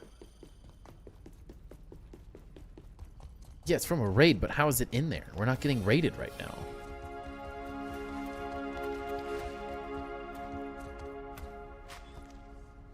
How is it here? Much work and making more notes on my ideas for Grounded 3. Nice, not sure if you saw. I didn't get a chance to look at it, but I did see your notes. It's glitched? That's hilarious. Just stuck forever. It's the fact that the lab was just as decorated. The Orc Roach Queen is apparently glitched. That's funny. Not in the intention, but even makes it even better. Oh, very good. Very good. It makes it even more fun. Works very well.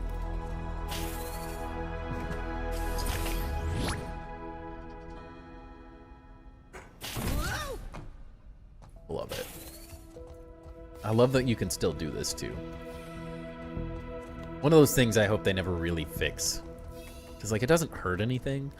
I understand getting rid of building glitches and stuff that are like ruining the survival aspect of the game, but like this stuff is just fun. I don't see any reason for this ever to be like fixed. Back at the castle, check the other levels and the back of the castle grounds.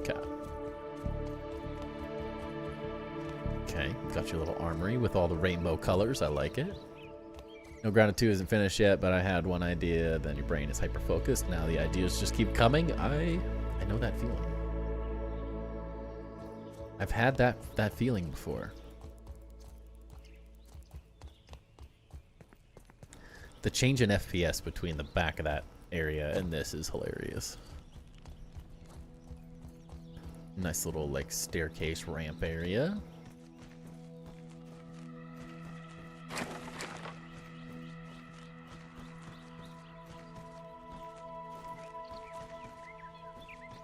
Yeah, I love the rainbow color in the armory.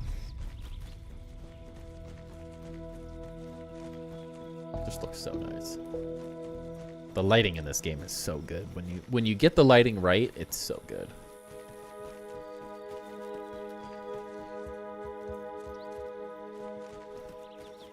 You guys have so much room to grow too, which is always fun. Very, very similar to what we were talking about with the last base. Just like endless amounts of space to keep growing forever and ever.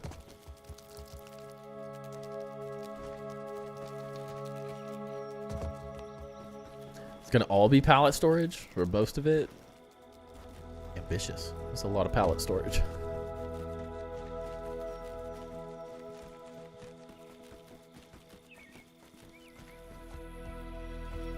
Front area, you can get a better idea what the courtyard out front looks like.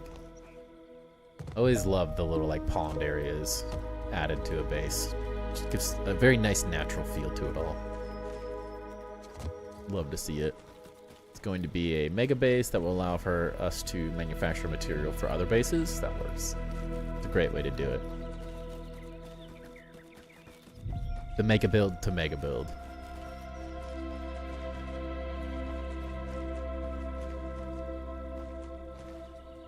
This looks nice as well. I like that. This is a nice little detail too. To divide these up, that looks really good. I like that a lot. The library, nice. Holy chest. I'm hoping that the amount of chests that I eventually have in mind, but it looks like you guys have quite a bit of room to add. I hope the amount of chests in mind just blows everything out of the water. Want an item, a chest for every item in the game. Nothing like H2O. A lot of water.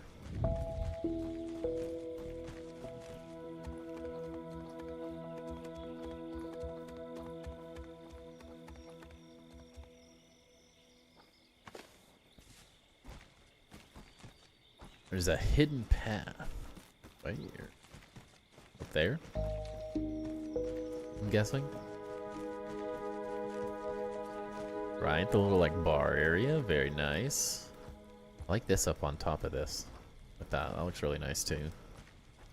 Got the kitchen, the cooks. Very nice.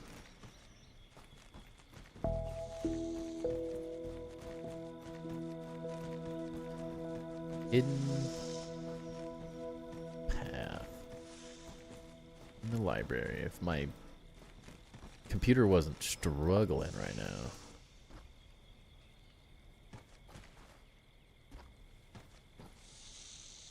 Or like a ladder I'm missing or something.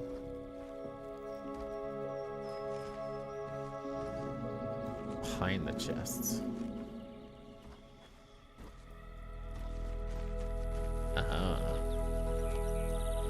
Oh, interesting.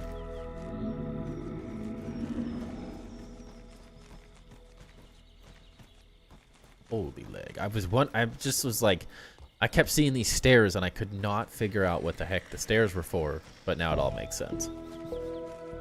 I was like, it looks like something's happening, but I can't figure out what it is. Little secret escape area.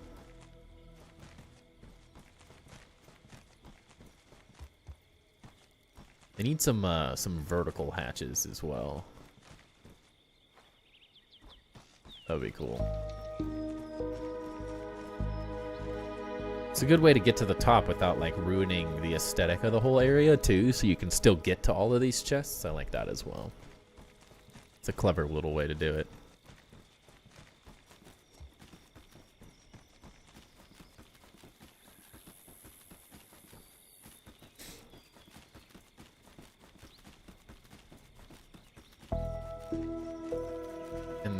You had mentioned like sky bridges.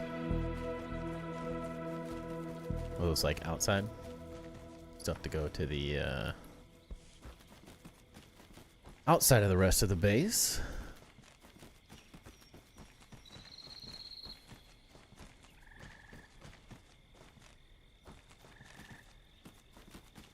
This way.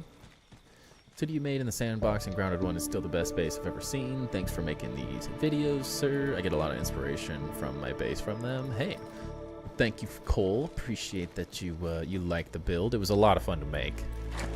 It really was a lot of fun to make. So I'm very glad that you enjoyed it and that it is inspiring people, and this stuff does as well. Take me till grounded 3 to decorate this place. It would. It would. Nearest one is near the picnic table. We have not started building sky bridges from this particular spot yet. Okay.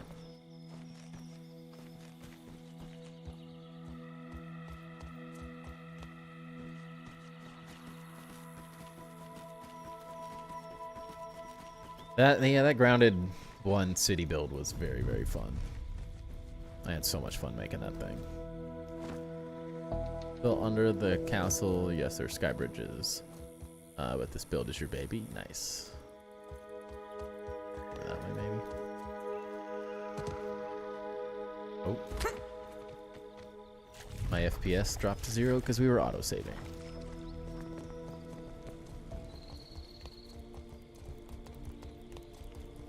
Leg. Uh-oh.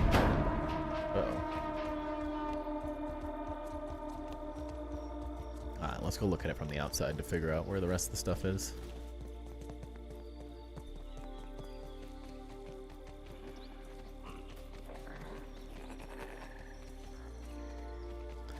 Definitely saw the thing all the way on the other side there, so we'll make sure we catch all of that.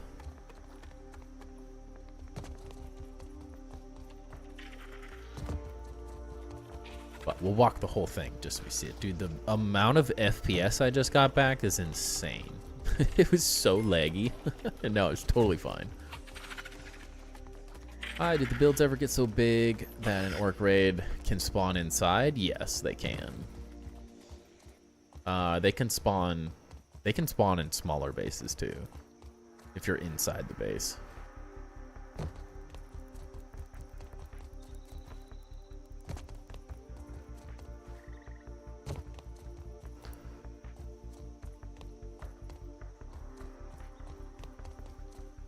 They absolutely can. But the nice thing is you just run away, and they're fine. You just run quick, you're good to go.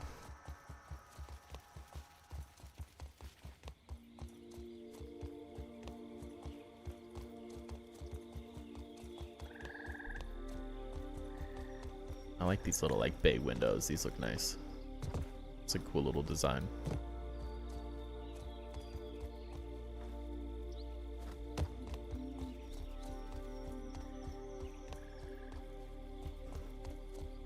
Little like watchtowers and stuff. I like it. Built mine in the first outpost, so I wouldn't have known. Something to keep in mind though. Maybe I could build an area for them. They kind of like, the way they spawn is a little weird. So you never quite know. Because they spawn based off of your location for the most part. So it's always a little hard to like design for them specifically, just because the game uses your current location as the spawn point, I guess, for a certain radius. But like I designed escape hatches in mine where I like fall out of the base and it launches me away from the base, so if they do spawn inside, I have a way to escape. Which is nice. Okay, yeah, and this is the entrance back into it. Alright, did I miss anything else? Or did we kind of see it all?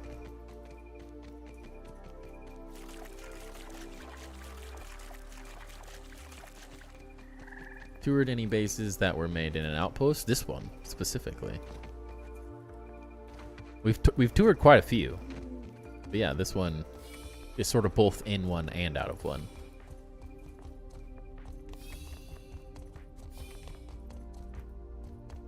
We've seen quite a few, though. I know a lot of people have done it. Definitely cool, though. Nothing else? All right. All right. Well, good on you guys. I mean, again, it feels like the more and more we do these tours, the less and less I have to say. Tiny Pirate Gaming has definitely done it, and Hypernog has done it. Like, there's a lot. Ducky did one. We've had... Oh, man. We've had a lot. We've had a lot of random ones. Not all necessarily designed to the same level, but we've had quite a few. Oh, we missed this. Your little bedroom. Yeah, it's... I don't know. The more and more we do these base tours, the less and less I have for, like, suggestions and stuff. Like, obviously we could sit and talk about the unfinished areas, but that's building mega bases. Like, they're never done. They're never fully finished. There's always places to work on. And like I mostly try to focus on what's done and what's detailed and designed, and the areas that you've detailed and designed are all there. The detail work and stuff works great. The full timber grade, been excited for it. All right. I've also sort of stepped away from that a little because some of them just like, I don't even know how to grade them at this point. But yeah, so like first impressions, I think it's great. If we're gonna go through the full grading system, everything that I see has a lot of potential. It's a good base location overall. It's sort of a good connection spot, especially with having the field station as part of it. Like, it functions really well. The library functions well. The design overall works well. I love that it's got this huge courtyard here and then the big castle sort of design behind it. Like, that all works really well. I loved the like bridge entrance, like the kind of like created the story and like how to get to it and stuff, which was really fun. It creates a fun experience to go through it. So I think like when you're starting with this cool bridge snaking through things, like it's always going to be a good start. So I'd probably give you like a 9 out of 10 on first impressions, just because it was fun. The story elements are there, obviously not completed as the vast majority of bases are right now. So like no points away from not being done, because the potential of what I see so far lends itself to knowing like, yeah, this is just going to get bigger and better and more interesting continuously. So good job on that. The layout and interior, obviously you still have a ton of stuff that needs to be finished. I don't like focusing on that all that much. The stuff that's done so far, the columns, the chandeliers, the lighting on the floor, like this all looks great. The lighting works really well. You like have a bunch of cool stuff designed. The interior to connect to the field station, like again, really, really good. Obviously, probably the biggest piece to work on is more of the interior stuff, similar to what we talked about with like He Dog. Think through more ideas like the library, like the kitchen or the bar, kind of like tavern space.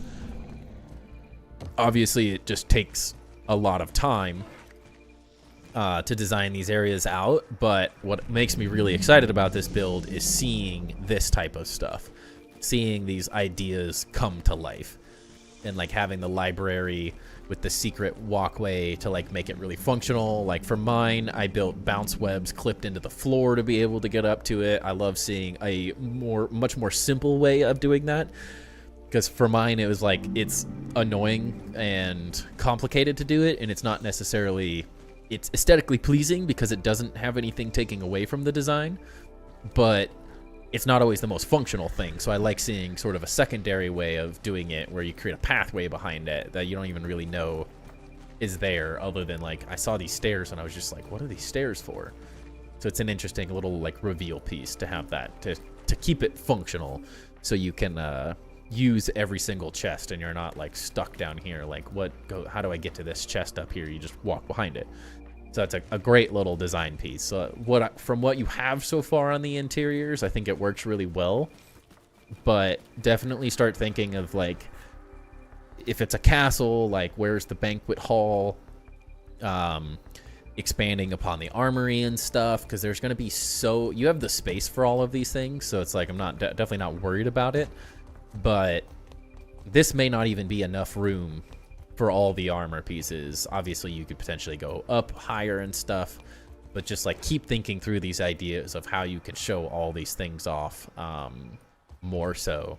And that's, I think, the second comment, like waiting for more decor. Finding more interesting ways to work with the decor we have is always a good way to do it, because there is enough decor in the game right now that there's potential to fill in all this type of space with enough creativity, and it just sort of takes like a little bit of a unique. It takes a little bit more of a like creative thought process of like how you can utilize these different things in unique ways. But if you look at all the base tours, like we've seen some incredibly detailed interior designs. So it's more so thinking like what is going to be in this space, and then start picking and choosing through places and stuff that you can slowly add detail to. But I mean, overall layout and interior, I think from what we've looked at so far, it's got a lot of potential, and then it's just like continuing on as always. But interior wise, the areas that you have done are probably like 8.5s or 9s, but then like overall maybe an 8, just because there's a lot of interior stuff that not that it's necessarily a bad thing to not be done with a build, but that feels like the next major focus could be this massive thing. Because like I like seeing these ideas, like you could have this cool overhanged like viewing space looking down, but like what is this space gonna be? What are you gonna add to these areas is like where my brain wants to see, because the detail work down here is so high and so good that it wants more, as always. Not a bad thing. It means you're doing a good job at what you've done so far. So I would just say stick with it, continue on, because you're headed in the right direction with what you're doing. But coming up with more little spaces like this, more dedicated little areas and stuff, would work well. Welcome back, Peanut. I plan to build my next base either under the bench or the pot in the garden or the pine tree by the ice cream cart. We've seen bases for all of those if you need ideas. Kind of have to search through the VODs, but we've seen bases in all those locations, I think. They all looked pretty cool. They're good. They're all good base locations. Materials and exterior. I think it leaves the front works well. The front is headed in the right direction. It's just like continuing that on. Again, no concerns, because what you have already is nicely done. But starting to think of like, how could you add? You had on the side piece. I can't see it with the camera, unfortunately. The side building over here with like the little bay windows and stuff. Like, how could you start adding some of those pieces to these areas a little bit? Maybe some of these could get that, and some of these upper floors would help break things up. Like the towers help a lot. The layout and stuff of the exterior works well. The wall going around it all looks good. Feels very fitting. So I think you're headed in the right direction, but just thinking through like these big walls could absolutely use like a little bit more of this kind of detail on it, especially like these bigger ones and stuff. It doesn't always have to be like a window in necessarily. Like you don't always have to cut holes in the wall to add detail, but you could definitely add some more of these pieces with different materials. Like messing with the pine railings could help with some of these things. Because like the towers look nice, they're good little details. What is here so far all looks good, but like stepping up the rest of it to that next level would be like the next focus essentially. But I think for what you have on the exterior, since it's mostly this area that's finished up and you still have a lot of work on it, I'd probably give like an 8 out of 10 on the exterior, just because obviously work in progress. But continue on with what you're adding here. Find interesting ways to do stuff like this and fill in spaces. You could add in like, this is really where I like to think of layering. You have a little bit of it here, but you could start thinking of these exterior walls as potentially too thick, and like pulling walls out to this area. So some of them can like end up going, like you can build out like on this level, and then you can chip away sort of things and push and pull the facade a little bit more. in certain areas that would kind of help with some of these things. The balconies work well for that as well, but that would help with some of these little pieces, and you could kind of continue designs like this, like pick a specific one and run fins up the design stuff. You maybe check out some of the towers that I designed in Grounded 1. A lot of that was additions, so it's kind of like a big box, and a lot of that is just additions to the outside to add the details. That could help a lot with that. But for the most part, you're headed in the right direction, I think. And the layout and stuff of the exterior with the wall and utilizing the natural space in these like works really well. So I think you've got a lot of potential for where you're headed in the future. The structure, again, another one of those things, the pieces where you're using it, I think works really well. These sort of things, the columns and stuff here, I think the next step, again, is just more of what you're already working on, which feels a little redundant to say at this point, but start thinking through, like, how do you add columns or support structures in these areas, just to add those little bits of details, especially when you're feeling like there's not enough decor in the game currently. Adding more architectural elements can really help kind of fill the gap of the lack of interior kind of decor pieces, because then it's not always like, how do I fill this space with decor? It's how do I fill this space with architectural elements, because you could very easily start adding some more interesting column pieces going all the way to the top here. You could like design these corners and stuff a little bit more, and that would help fill that space that you kind of feel is lacking with decor. But I see the potential here. It's just like, how do you over design some of these features is maybe another way to think of it, instead of like how you've over designed the library, just like structurally, essentially, with like a staircase that goes behind it. How do you add those type of elements to a higher degree, to like to elevate the design to a higher degree? I think like even little things like this, like how you added this on the inside, like how do you emphasize decisions slightly more? Because I think with what you have, you have the creative thought process to get there. Those are just some of the things I would think of, and like maybe how do you design some like fins, or we've seen a lot of the seen these a lot, like adding things like this.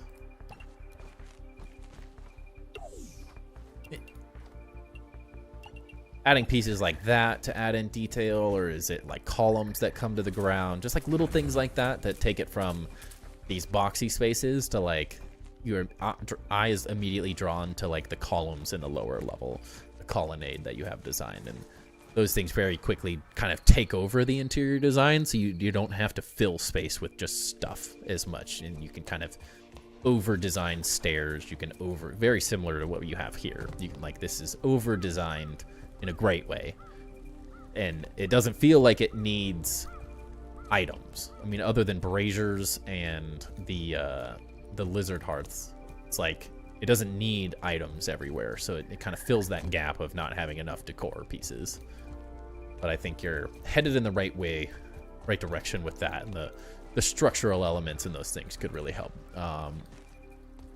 So maybe 7.5 out of 10, just because like some elements are closer to like, these are more like a 9.5 easily, and then the rest of the base like wants to catch up to those things. Obviously, as you said, work in progress, so take everything that I'm saying with like a grain of salt, or grain of sand, whatever it is, because it's there. Like the ideas are there, it's just finishing, which is a never-ending process.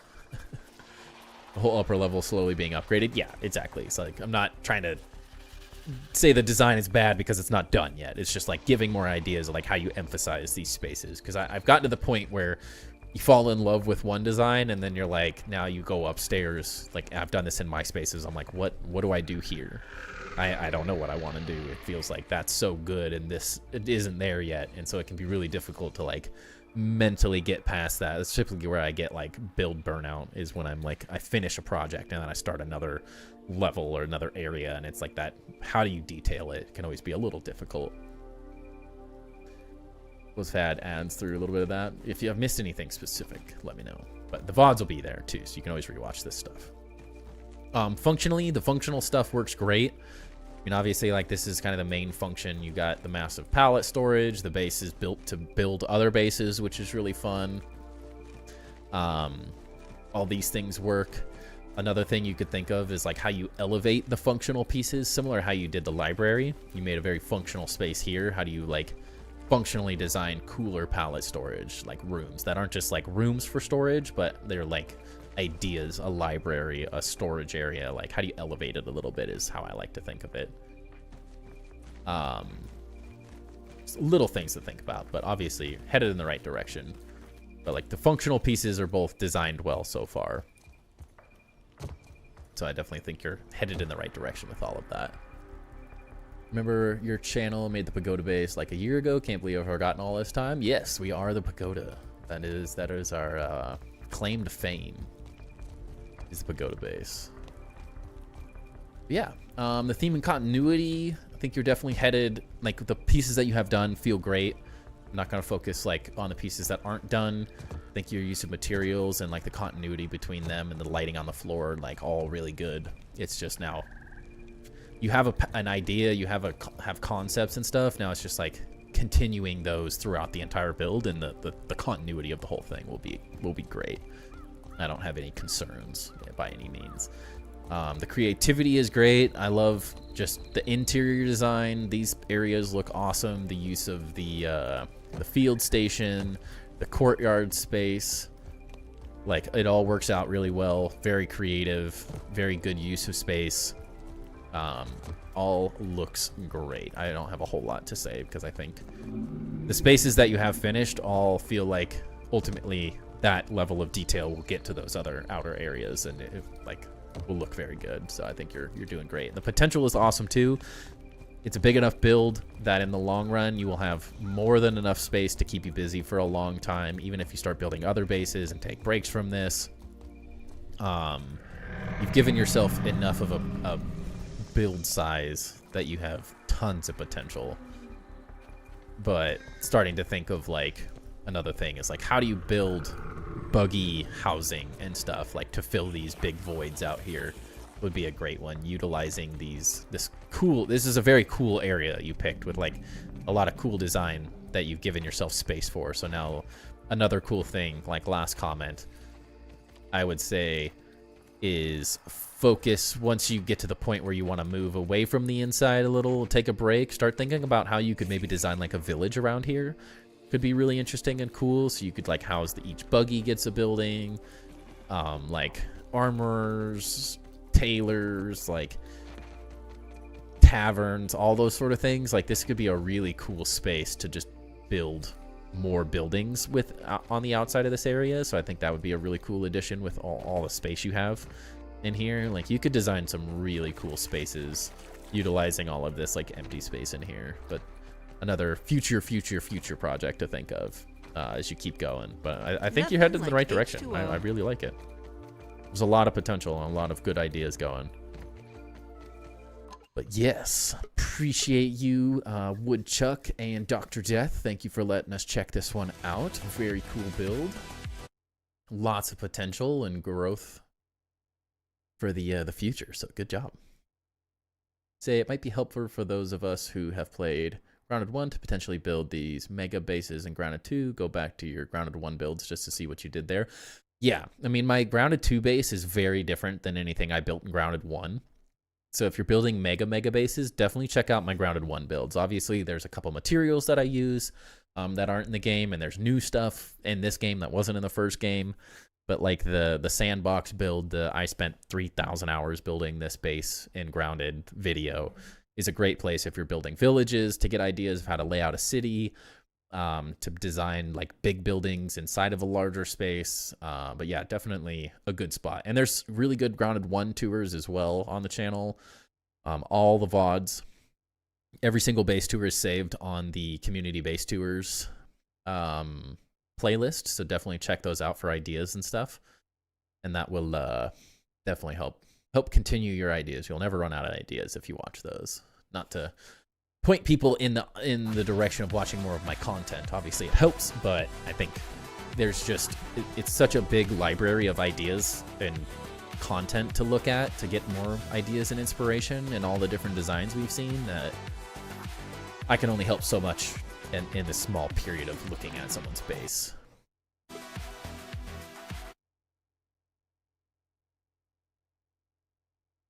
There he has those shameless plugs, yeah.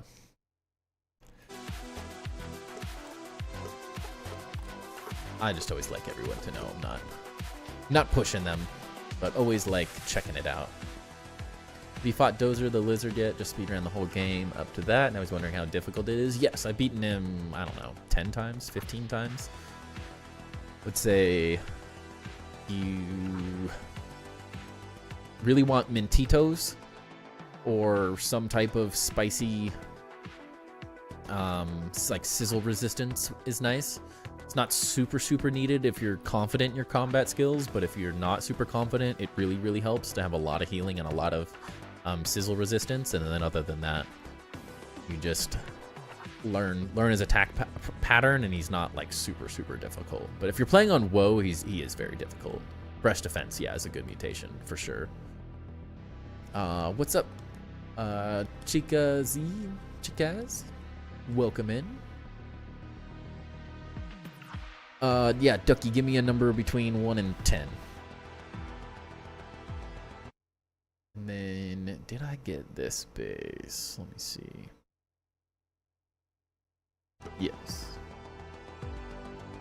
Please, no. 10.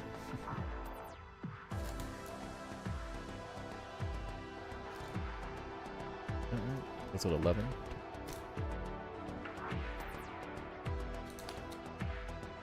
One through 11. What weapon do you recommend? I heard the Sour Staff seemed great for the boss fight. That's what I used personally. I used the Snake Armor and the Sour Staff. I think it worked really well. It was pretty easy. C Dinky has a good video on all that as well for combat. So I think Paralyzer did some stuff on it.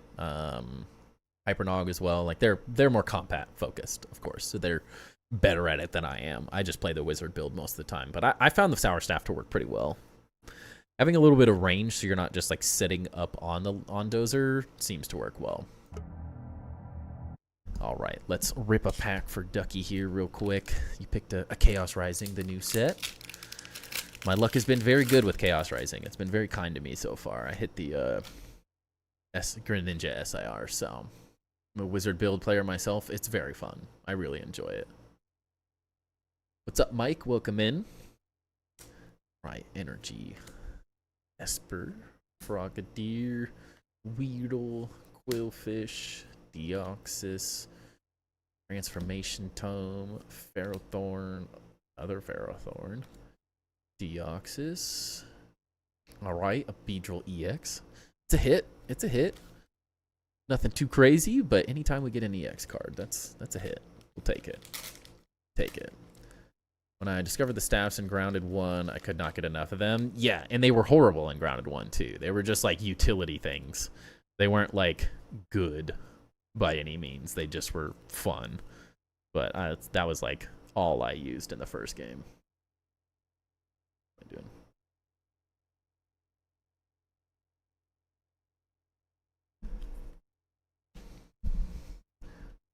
Like the art on that one? I do, too. All the art in the cards is good. Is everyone obsessed with Pokemon cards these days and spending thousands on them?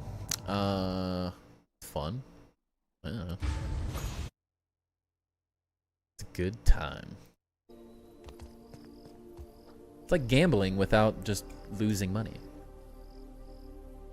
You get something out of it. And for me, I took a long break, but I collected when I was a kid and I enjoy it now. It's fun. I don't spend thousands on them by any means. I mostly just open packs. Go to a card show here. I've been to one card show and I'm buying some specific cards I want. But I have no interest spending $10,000 on a card. I don't quite get that level of it. Here are...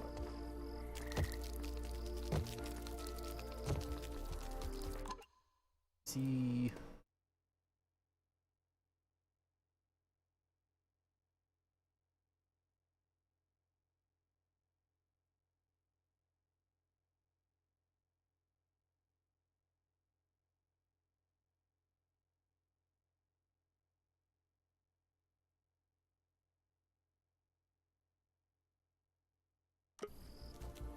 No Pikachu Illustrator cards for you? No.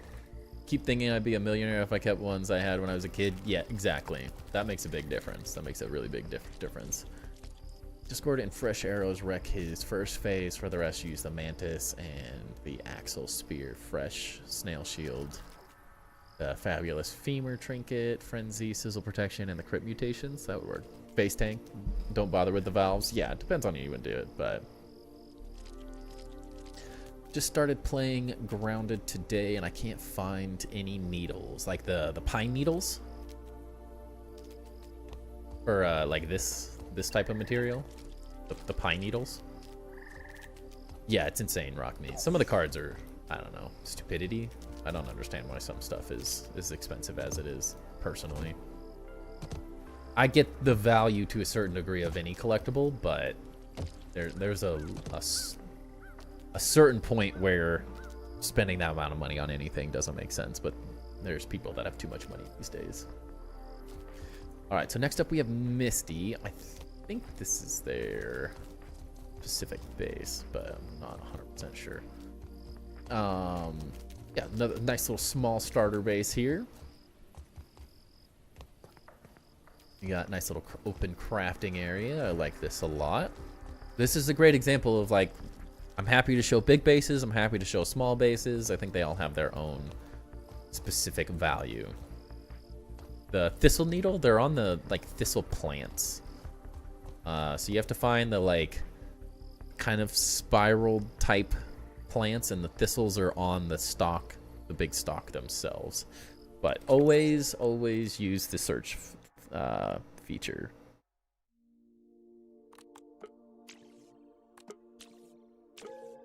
If you use this, it's very easy to find where these plants are.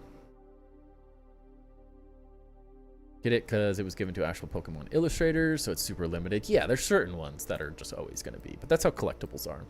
Everything's like that. But yeah, if you're struggling to find a specific material, searching for it is always a good way to do it. But they're just like on the stalk itself. There's like leaves that go around the plant, and then they're like on the stem that goes up the center.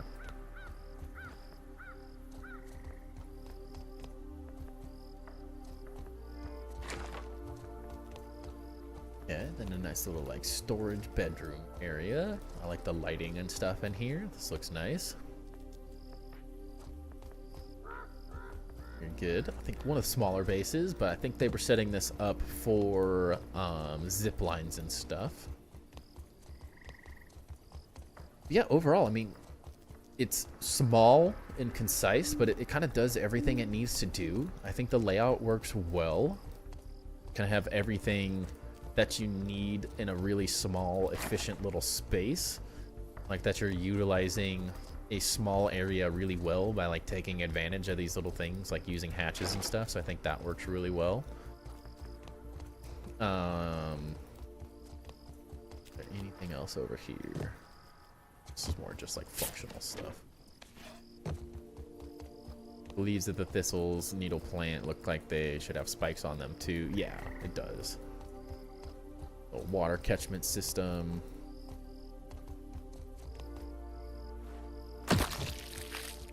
Okay, you can punch that down. It's crazy.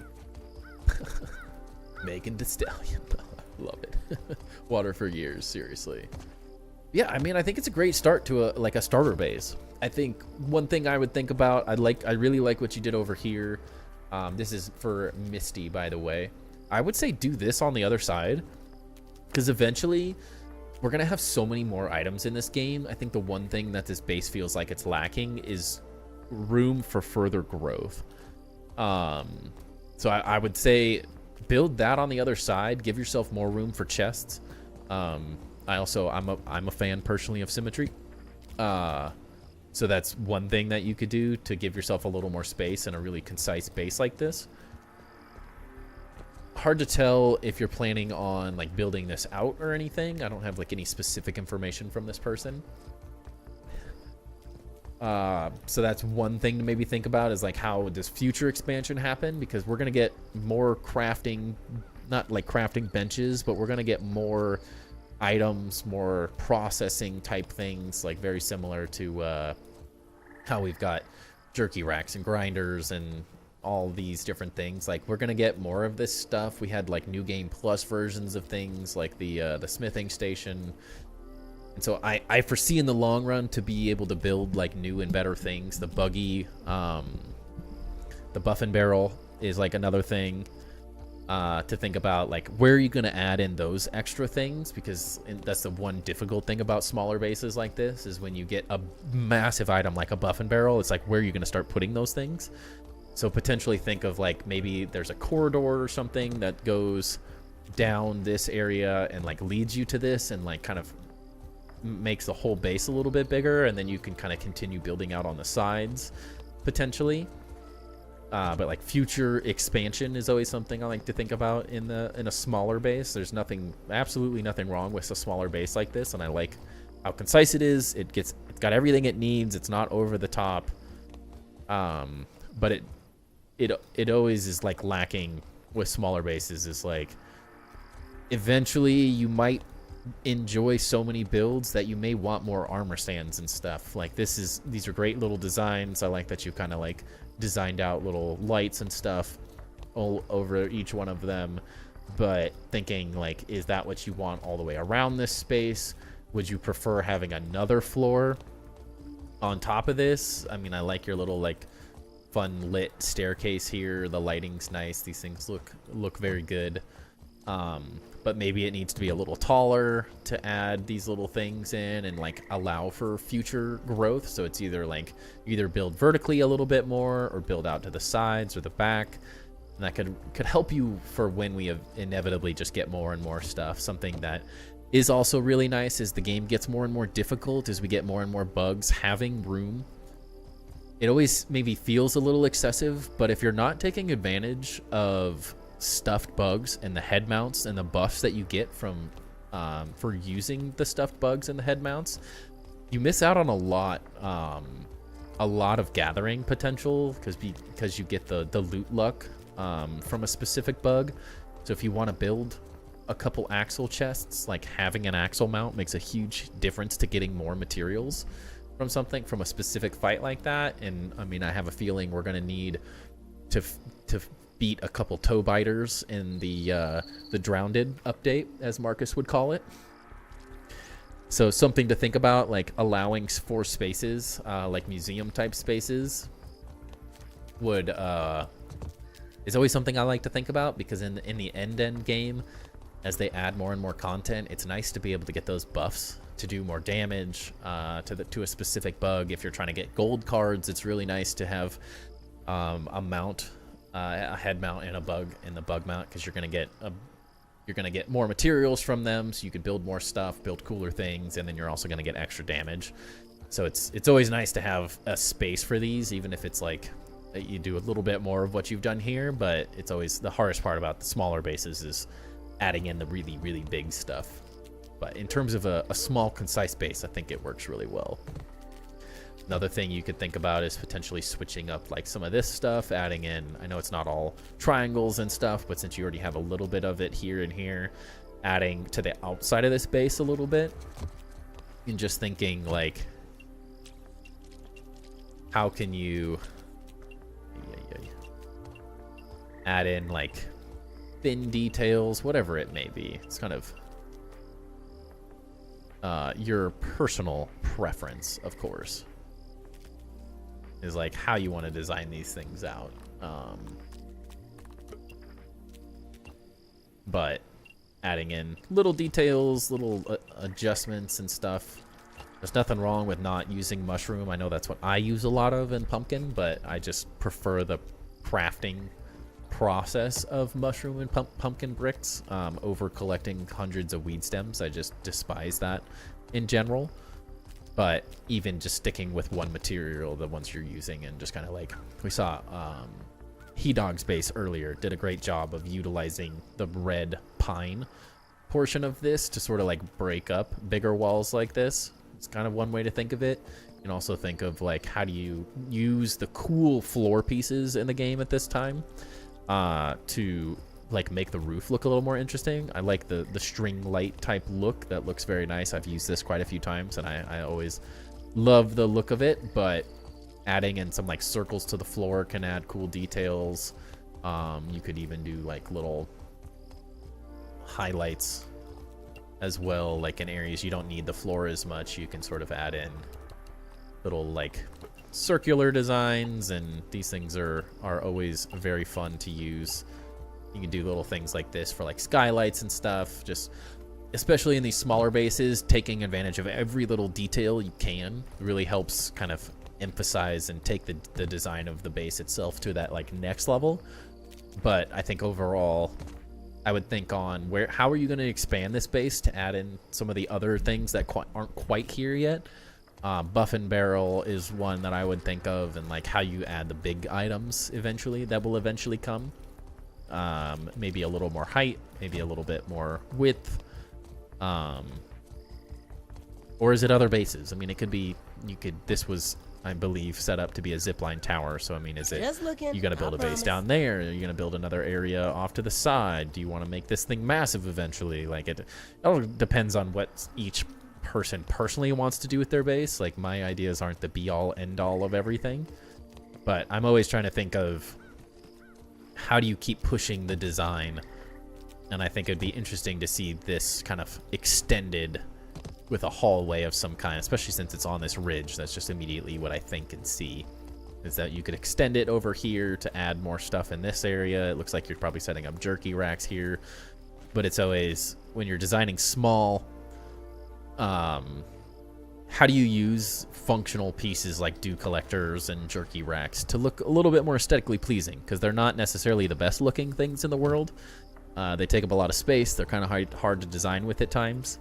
But if you can watch old VODs and stuff and see how other people have utilized some of those pieces to elevate their designs, whether it's like dew racks being window designs and stuff, is always an interesting one. But those are like my first thoughts, because I think as a functional small base, it works great. I like your little use of materials. There's a good amount of like differentiation between the materials being used. That works great. The stairs on the outside so it doesn't gunk up the inside of the base, and then it gets you to like the other spaces. But think about how you're going to like future proof the base and expand a little bit, because I have a feeling we're going to have so many more items that you're eventually going to want to use and show off. So how do you kind of expand the base a little bit? It could be really interesting to see it like expand out this way and down and take advantage of like this whole area. That could allow for some big storage places. Those are my first kind of thoughts. I don't know if we want to run through an entire list. I've been stepping away a little bit from my full review list, unless that's like really what someone wants, which this person didn't specify specifically. But I think we kind of covered all the little ideas in a smaller base that we can, and sort of some of the things I like to think of specifically when I'm looking at smaller bases. But a very concise and nicely built little base. So I think it works really well, and I do like seeing it, because this is a more manageable, digestible size for most people. Not everyone wants to build these massive bases that we do. So I appreciate seeing some of these cooler bases that are efficient and just do what they need to do and nothing more. You can stack that floor like that to make that hole. Didn't realize that. Yes, these are like the best thing added to the game in a long time, because they do not care. They just let you do literally anything. Didn't even need instructions. They just work. They're really weird. I don't really fully understand, but I love, like, these are there's so many details that you can do with this piece that work really, really well. But I would love to see some stuff like this just to enhance the little spaces, and you could bring that sort of stuff out to these areas. You could use it out here as well, similar to how you have these fun little gaps, like you can't fall through them, but they still look good. Just little things like that to enhance the design as much as possible. Maybe thinking about like pine cone railings, if you get those, or when you get those, as fun little ways to kind of like create nice little window enhancements and stuff that could look really nice. They look good on ceilings and stuff too. But lots of little things you can do, but a very good little base overall. Lots of potential. Time is 9:35 p.m. where I am. Pattern was really pretty, but a little glitchy. Yes, they are a little glitchy. That is 100% true. They're not like, the game allows it, but it also every time you move, it gets a little funky. So you kind of have to be okay with a little glitchiness. But you also don't have to lay it over everything like that. Like, you can remove it and not overlap 8 of them on top of each other. You could do it more simplistically than that. That was just the first thing that popped to my mind. But yes, Misty, appreciate you letting me check this one out. I think it's a great start. I think there's a lot of potential of it, but continuing and thinking of like how the future goes. Ducky, did you think that maybe I was ignoring that comment because I know what I have? I know I have a full list. I am fully in control. The goal is not to rush through as many bases as humanly possible. The goal is to give as much useful advice to the person we are reviewing a base for in the moment. And if that means that someone on the end of the list doesn't go till next week, that just means we have bases for next week. But if I rush through all the bases as fast as possible and get everyone on the list done, that means we don't get to do tours next week. So it's a double-edged sword, where my goal is not to rush through anyone's base, because we've spent a lot of time on specific bases, and I don't ever want anyone to feel like they're getting, just because they have a smaller base or a base isn't done, that we're rushing through it to rush through it. I know you're asking, but you asked 5 times. I'm in control. I know what I'm doing. I know what I'm doing. And the last thing I want to do is rush through bases, because it just means we don't get to do this next week. The hall monitor.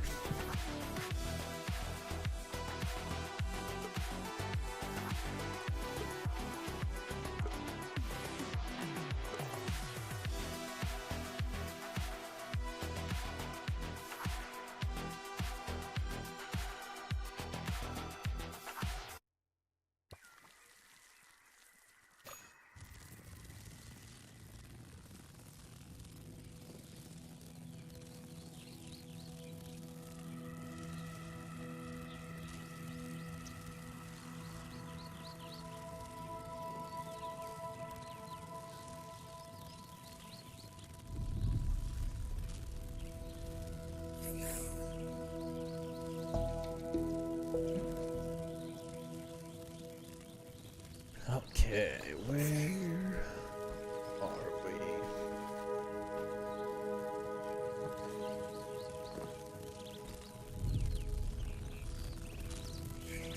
Okay, this person had a couple comments. Let me see.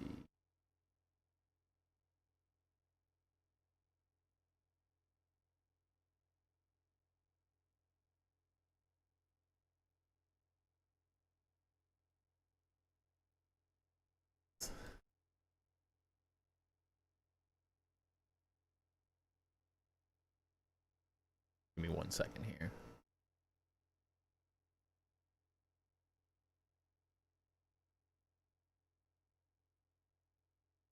Watching you on my Xbox, but also my phone to chat, and it took me so long to realize why half the chat I was seeing wasn't coming up on my phone. That's so cool you have both going. Yeah, that's why I throw it up there, is because I multi-stream on Twitch and YouTube, so I want everyone to at least be able to kind of tell what's happening at any given time.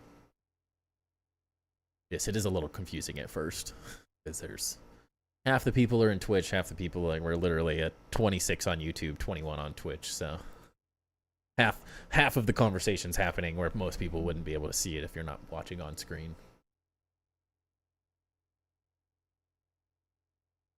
Okay, so we have a couple builds in this one to check out. This, and I don't know if they have other base markers. Yeah, one there.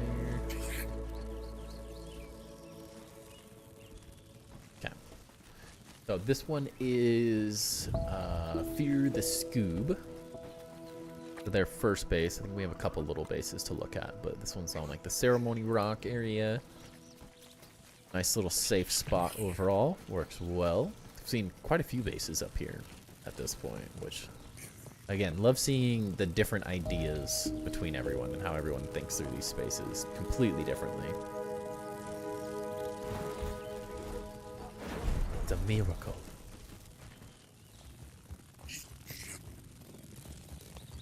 This little chair, throne room area.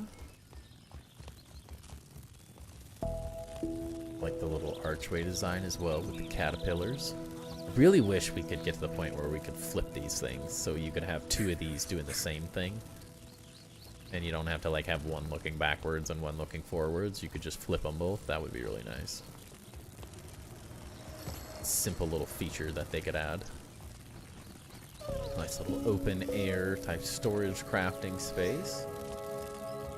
And another very concise base that gets everything it needs and more. This is a nice little design as well to have to like toss these things in little like bay windows. I like that. I'm gonna say, when are they gonna make it so we can flip decorations? Yeah, because you can do some of them. You can do some stuff like walls, but not everything. Used to stream a lot on Twitch years ago, but got too busy. I'm so behind with all the new things like bits. I think they are called on Twitch. They weren't there back in the day. Yeah, I do this every week and I still don't know what I'm doing. Nice. I like the little like two-tiered thing. The hatches are such a great addition. Such a good addition to the game. Gotta love them.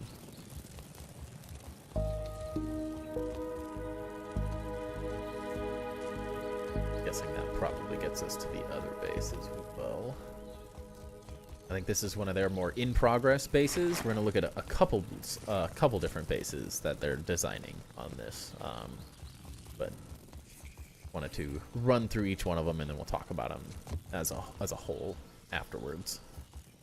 One thing I've been wanting is more items and decor able to flip. Yeah, I think that would be a really good one. I can't imagine it's an incredibly difficult thing to add because it's a function for a lot of the different pieces, so I can't imagine that it's really difficult to just allow like everything to flip. It's like there's certain items that obviously doesn't really make any difference, but bug mounts and stuff would be really nice. Like the dozer eye we were talking about earlier, like being able to flip the dozer eye so you can make an actual face with it is like, seems absolutely necessary at some point.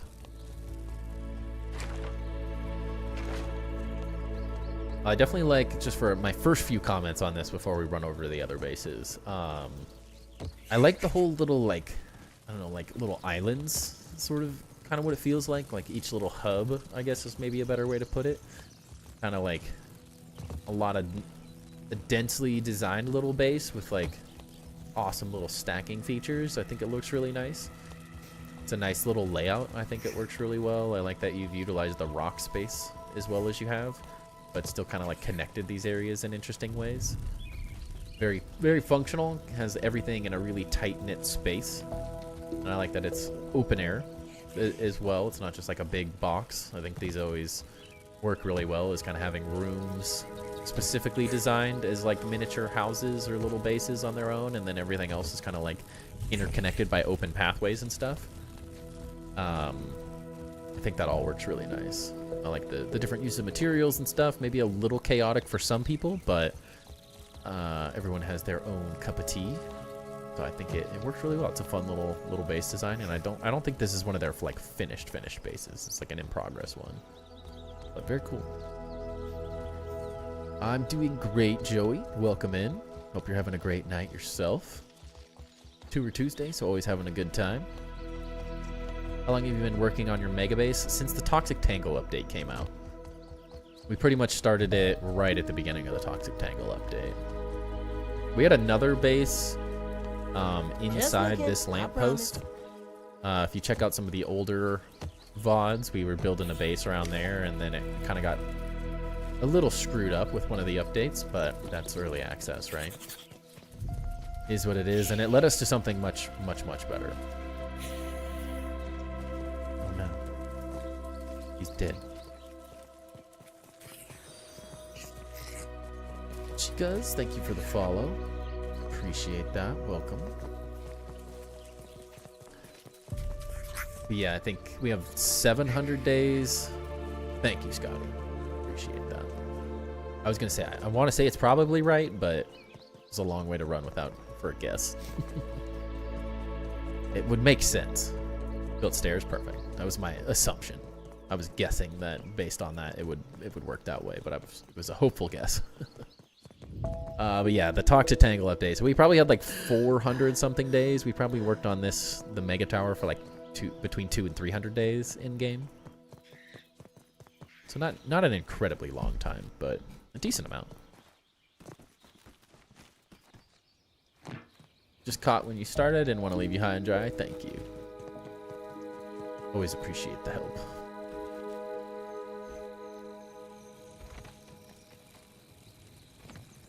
Is this one in the same spot that I'm building?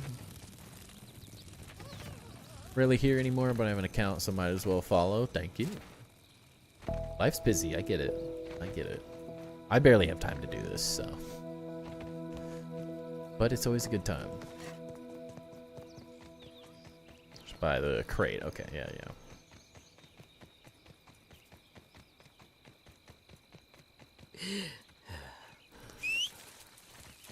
Yes, the intelligent thing we would do to these bugs.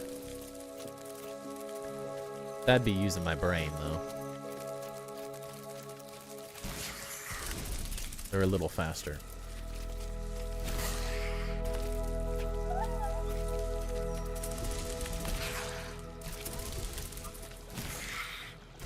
Yeah.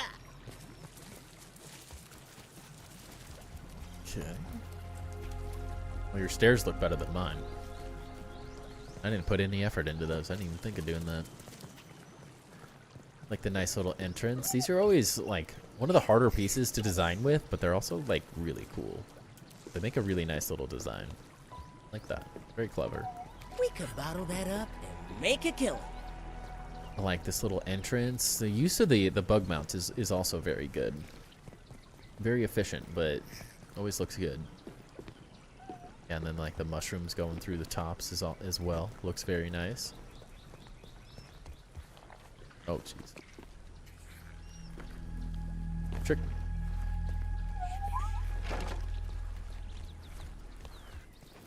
I like these as well, like raised off the ground. That's a new one. Put your You feet stay. up, bud. You Go earned over it. there. Get out of here. Bad spider. Yeah, even like the little braziers and the banners will look very nice. Like the weapons like tossed on the table too. That looks nice. Death traps. Job like sinking these in. Very nice. Tend to stick to YouTube or I fall behind. Then again, I was recommended this video because I watched your Pagoda vid. Very nice. Always love when people can catch it live, since I don't really ever make. I haven't had time to like edit and make videos in a while now with a kid, so tend to stick to streaming these days. Just a little more efficient. I like that you're using these as like doors. That's a great way to use these. I don't think we've seen them used quite in this way before. I like that. Very clever. Yeah, and then like the little grass thing as well. That looks really nice. One of the chests. I really like these as like a functional door. That's not the doors that are in the game currently. That's very clever. And you've used them all over the place.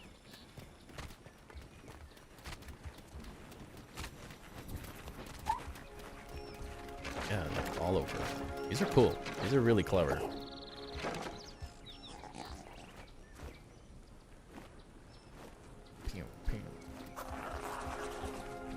Nice little bedroom. Again, another very simple, concise base. Just kind of everything all in one place. Love to see it. Again, much more digestible of a design than the majority of things that our community tends to build. So as always, I do enjoy showing these things off. Like, get up higher. Tried experimenting with some of the new pieces. It's very cool. I think there's a lot of pieces we haven't necessarily fully tested out as a community that have a lot more potential. Okay, so it's this one. I think there's a lot more potential with some of these things than we currently have experimented with. Again, love the little spaces, the like doghouse for the ant. Nice little hot tub area. This all works really well. Nice little like custom shelving. Well, when in Rome.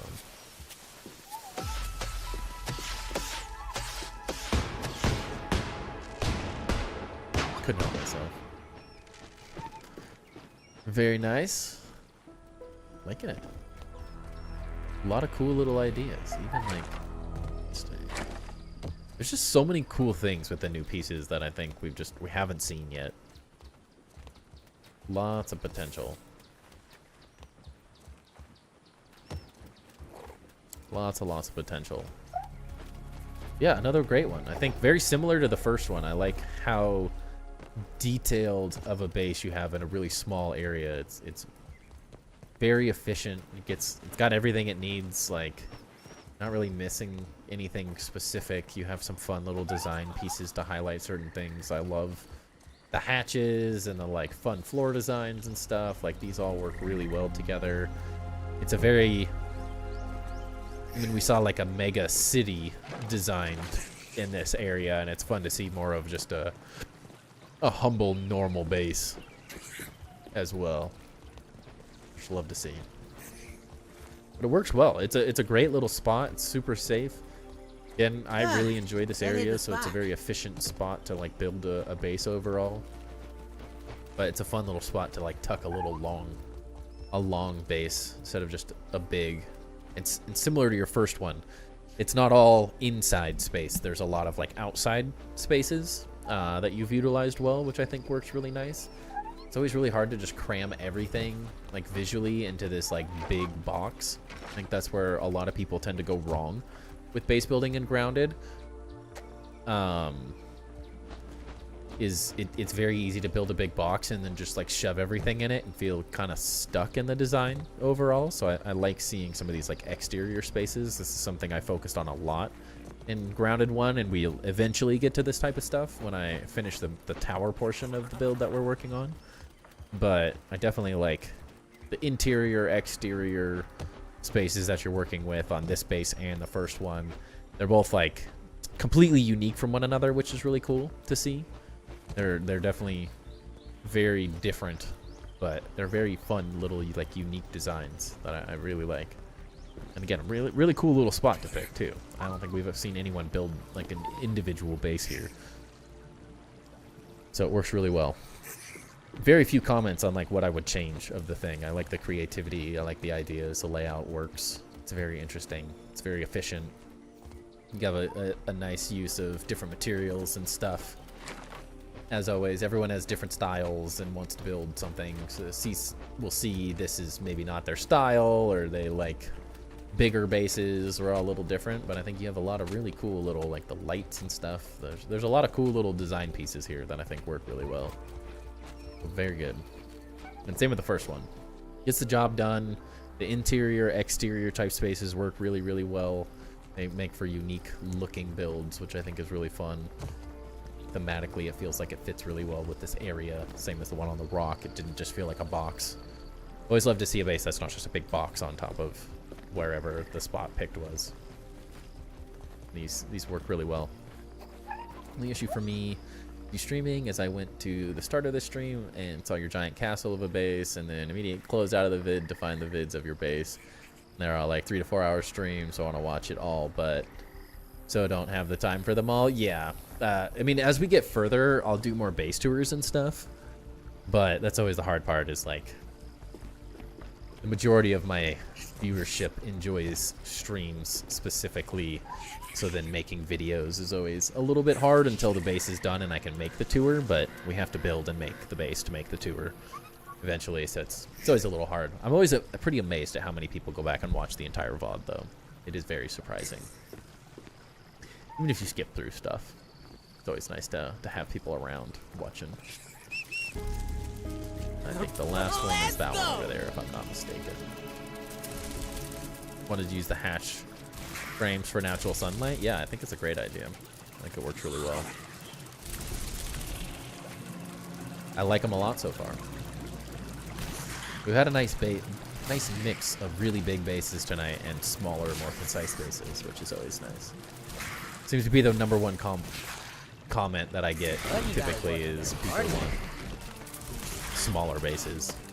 But we get what we get. I don't get to decide on who. I don't decide on who's building what. We just accept them all and review them, show them off. You normally stream around this time. You being Australian, I normally miss a lot of American streams because of the time difference. Yes, 7 p.m. Pacific Standard Time to 11 p.m. Pacific Standard Time is when I always stream. Look at this!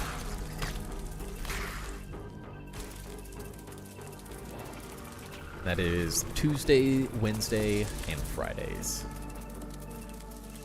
Sometimes it switches up. I may do a Thursday stream instead of a Wednesday stream, but typically Tuesday, Wednesday, Friday. And as I find more time and my son gets older, I'd like to make more videos on a more consistent basis, but the build guide type videos are really, really time consuming. And I have the time to stream, but I don't always have the time to just sit down and edit out videos for hours and hours on end. But working on things when I can. It's really hard to do the like 20-minute build guide videos and stuff because they just took so much time. As much as I liked having them on the channel, it's difficult. My son is 3. It was a lot of fun, but he's at a very time-consuming age. This is one way to put it. It's hard to find extra time. Every second I'm not streaming is either hanging out with my wife or playing with a 3-year-old. Got you on the flip side, player. But he's a lot of fun. A lot of chaos, but he's a lot of fun.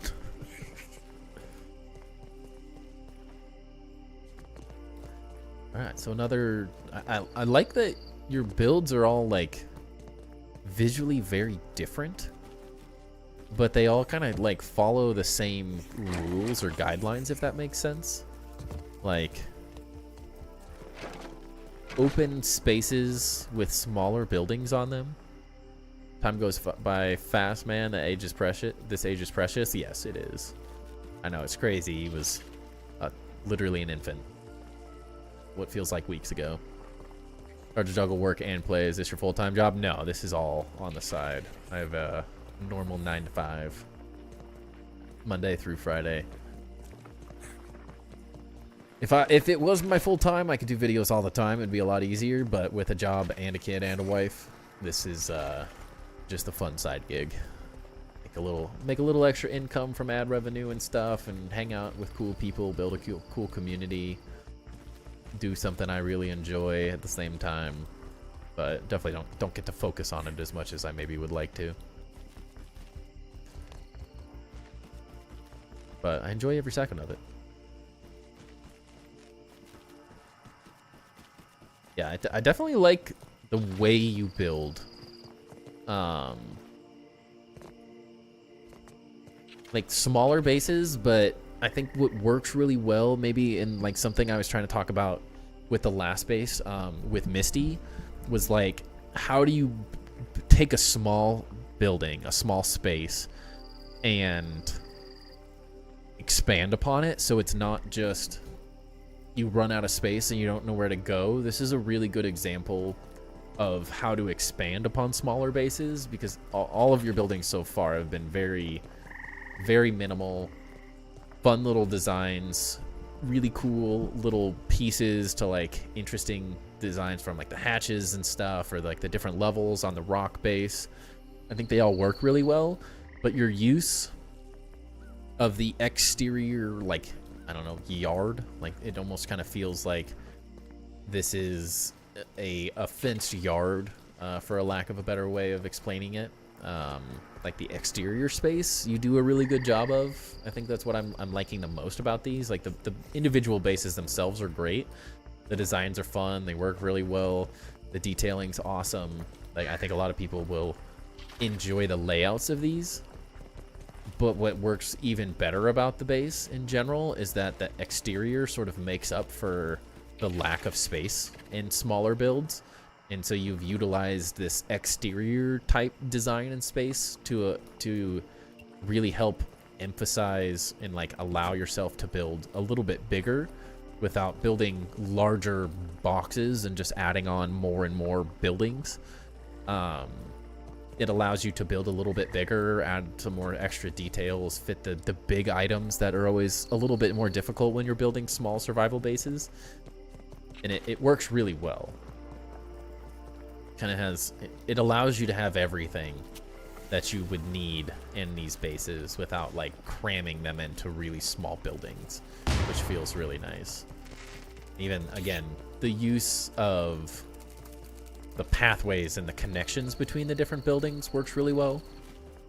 Like fun little staircase getting down, and like great little designs, and a good kind of precedent for people who are struggling with smaller bases to sort of think of like the exterior is not necessarily building a bigger base, but utilizing the space around the base to add in the bigger things. So it's not always, how do I cram these massive things into a base that just don't feel like they're ever going to fit? Because I think a lot of people get stuck with like, they build bigger and bigger and bigger bases, and they don't always want to, because it feels like when you're building a base, everything has to be inside of it. Whereas this exterior yard type space on all of your builds really houses the big things that don't fit as well, that I very much like. It helps kind of fill in the major flaw of building really small in this game, is that some of the pieces, like the buff and barrel is a great example, just doesn't fit in a base like this, and it never will. And so having exterior space works really, really well. Honey Jukes, thank you for the 11-person raid. Welcome in, everybody. Welcome to Tour Tuesday. Hope you guys are all having a great evening. Appreciate the raid. That work takes up a lot of my time, but no 9 to 5 for me. It's a bakery, so I start at 5 a.m. and most of the time go till 1:30 p.m. Yeah, that's still a lot. I mean, it's still an 8-9 hour block of time. It's a long time that takes up a lot of day, and we have to be up that early. It's hard to work afterwards too, so I get that. Luckily I'm done around 3, technically 3:30, so I'm like 8 to 3:30 most days, 3:30 or 4, just depending on the day. So I don't have a super difficult crazy job, but it does take up the majority of my day, and then every other second is put to the family. But you make it work, right? You make it work. But yeah, Scotty, you're Fear the Scoob. Appreciate you letting us view these ones. I don't have a whole lot of comments on like what I would add or subtract from these. Like in terms of smaller bases, I think they work really well. The only thing, which is absolutely my personal preference, it doesn't mean anything for anyone else, but something I like to think of, is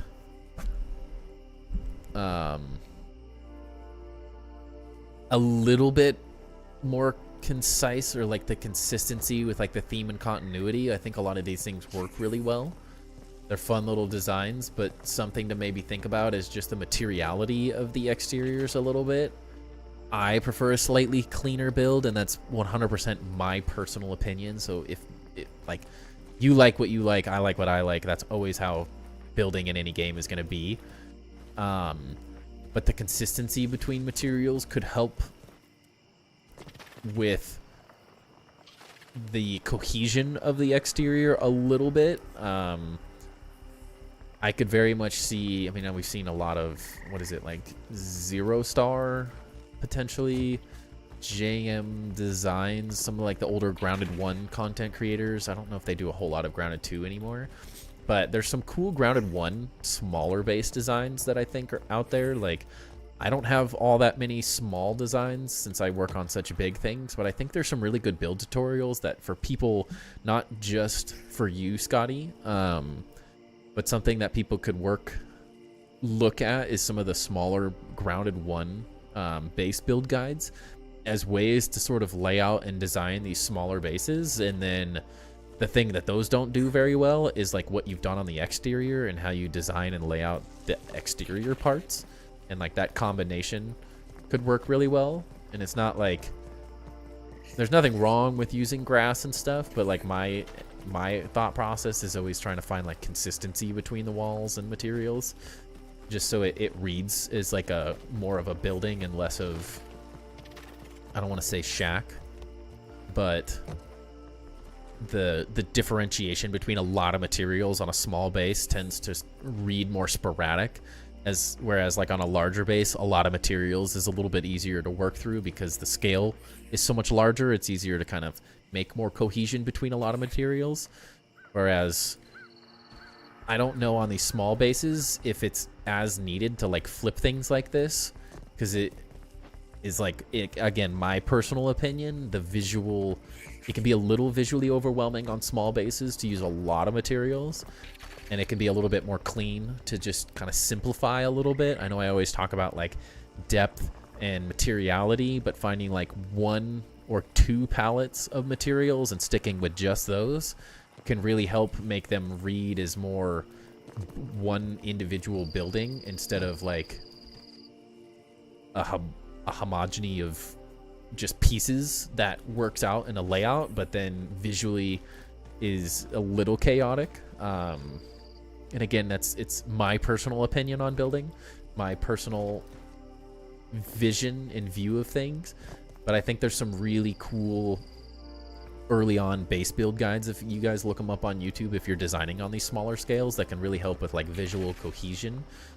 That's one thing, not on just like your build specifically or anything, Scotty. We're here, so I'm talking about it. But I find a lot of the smaller bases tend to use too many materials, and it's harder to get away with that. Whereas on a big build, it's a lot easier to use a lot of materials and sort of hide things and separate them. But because the space is larger, and you need that, because then it's a massive wall of one material just doesn't look good. It just looks like a concrete warehouse at the end of the day. But when you get to these smaller bases, because everything's much more concise, a lighter palette of materials could potentially help. And just something for all of the smaller builders. Same thing with like Misty. Overdoing it on smaller bases is something that I tend to think it's maybe the opposite of how I would think on larger bases.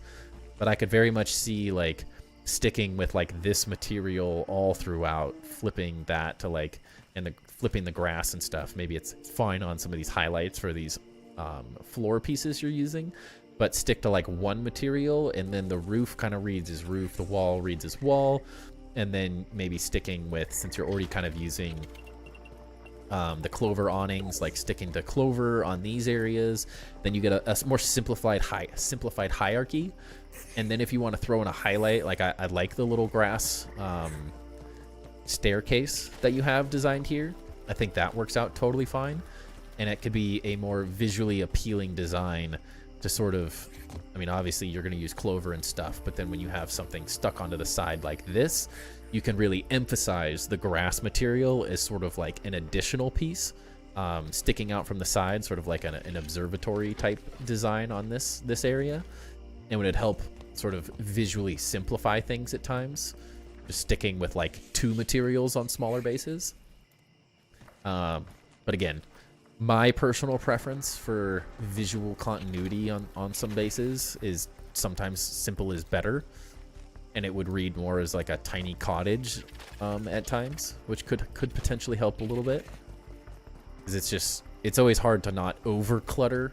I think simplification of small bases is always something that can really help. The visual cohesion, I guess, is another way to think of it. Just because small bases, everything feels condensed, and so there's visually more chaotic things happening because you have to fit way more stuff into a small space. So simplicity can kind of go a long way. Who was it? We did a dandelion base review it's been a long time, but if you look through the thumbnails, there's a base with a dandelion sticking out the front. That was a really good example of like very simple material choices. The design was very similar to like the inside of your base, really cool spaces and how you get in between the different areas, but it worked really well just with like one simple material choice for the outside of the building with little highlights of different materials. Is something that smaller bases in general could potentially work on, just to make them a little bit more visually cohesive. But overall, I think the layouts and the designs themselves, your creativity is really good. Really like all of the different ideas and stuff you have going on, the like interesting ins and outs and depths you've created work really well. The layouts, the exteriors, again, really, really good. I think it all works really well together. That's just maybe the one thing I would think of is slightly visually simplifying some of it, so the read is just a little more cohesive. But again, my personal opinion on base design doesn't mean it's the be-all end-all by any means. Do you tour survival or creative builds? Yeah, we will do survival, creative, and I've also done a couple playgrounds as well, if people have fun playground maps that they're making and working on. It's funny, I've recently been diagnosed with celiac disease. Is that funny? I wouldn't say it's funny. It's unfortunate, if anything. Doesn't sound like a good time. Yeah, Scotty, thank you so much for letting us view this one and check out your different bases. I'm gonna put your other bases. I know you shared a different world with me. I'm gonna save that one for a future one, so we can continue doing these every week. I don't want to go too overboard and show off tons and tons of bases from one person. Work in a bakery and you're allergic to bread. Yeah, I mean, okay, semi-comical, ironic maybe is another way to put it. But that's a tough life. Bread is so good. Life would be rough if I didn't have bread.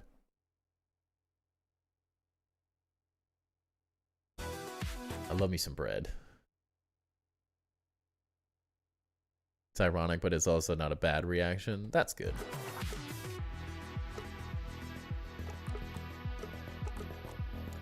Massive pain. Also be careful, you can get contamination from touch. Ooh. Glad I don't have that problem. Makes you get hives. Oh, horrible. Okay, so this will probably be our last base of the night. We have backwoods.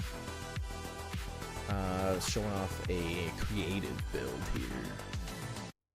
We will save the last 3 or 4 bases for next week, in the hopes that we can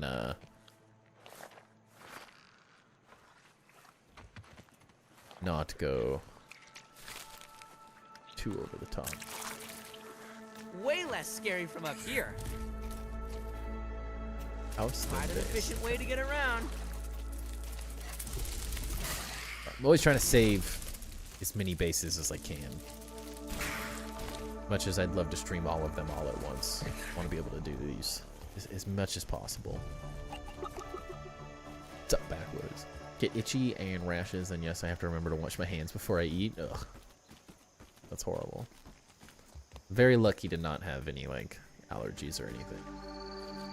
My wife is lactose intolerant, and because I don't have lactose in my diet all that often anymore, I don't react great to that anymore. But it's not bad. Could be worse.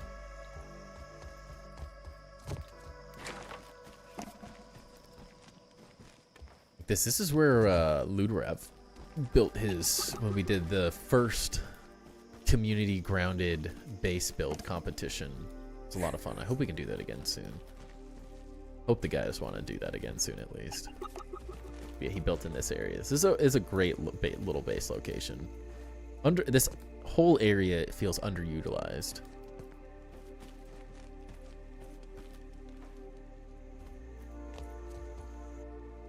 Definitely works out.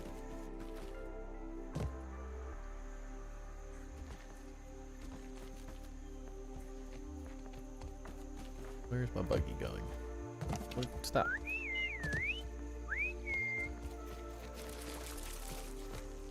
Recently bought a bread maker to make my own gluten-free bread and cakes, and so far I've made a few cakes. So far that was really nice. Nice. Just stop cooking in restaurants? Dang. Alright, let's rock.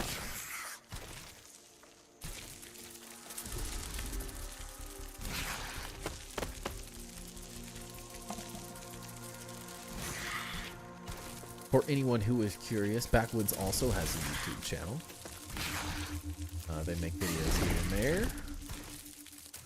Definitely, if you enjoy what you see, make sure to go check them out as well. Just try to spread the love. More grounded content creators means more people playing the game, in my experience. Always love sharing that if I can.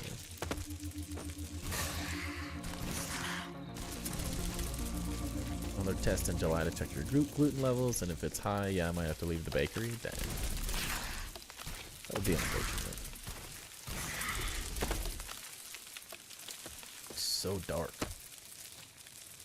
I'm gonna need to adjust my gamma at some point. So dark. I've been stubborn because it makes things look really nice, but it's also just impossible to see.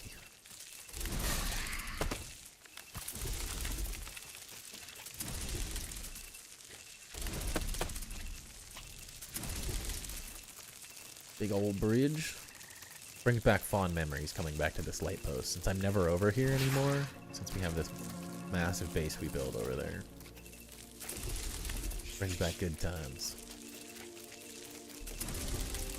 Yeah. Holy cow, you built a whole monorail train system? Dang, I like it. Still working on that side? Sounds good. I like this though. I like a good train, as Alfredo did as well. Dude, the lights to connect them, genius. Love it. Very cool. This will be fun. Yeah, train station, yeah. I like it.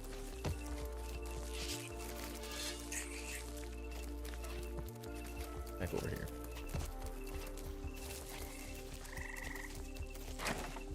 Why has it been night on every build you've gone to see? I don't know. Bad luck or something? I don't know. It's also hard because most people build and then it's night and then they are like, alright, I'm gonna stop for the night. I'll sleep in the morning. And then we join whenever they left last, so part of the challenge. I like the little walkway with the torches. These are such nice build pieces. If we already have pieces, I mean, this is better than any light and grounded one in general, other than braziers. So I absolutely love that we have such good pieces already. Salute. We'll do some fly arounds at the end to get the bigger picture of everything.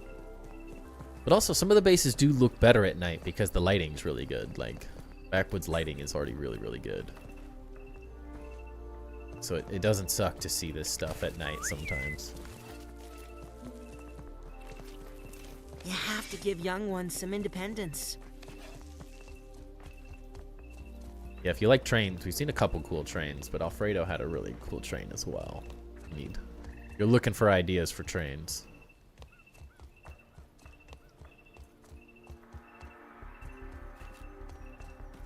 There's so much going on, I'm so lost already.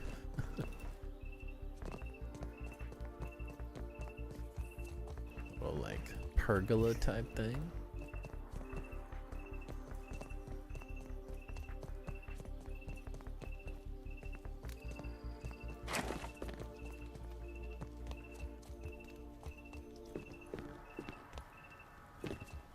Bedroom area.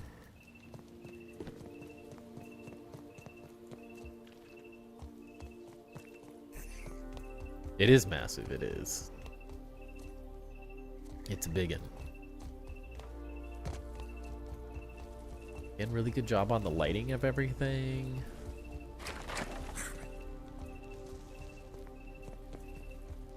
The throne room.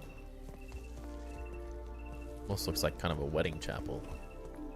Ooh, I like the fun idea. I want to do some in survival. Yeah. It's always fun experimenting and checking out everything in creative and figuring out the limits of stuff and then taking those ideas to the survival. Yeah, this looks awesome. This looks really nice. I freaking love the dang broodmother chandeliers. Ugh, so good. Yeah, this looks really nice. Like the use of the grass, and I've never been a huge fan of the stem flooring, but as a ceiling place, like style, ceiling design, I really like it. Looks way better. Just feels like the holes in it just make a better ceiling.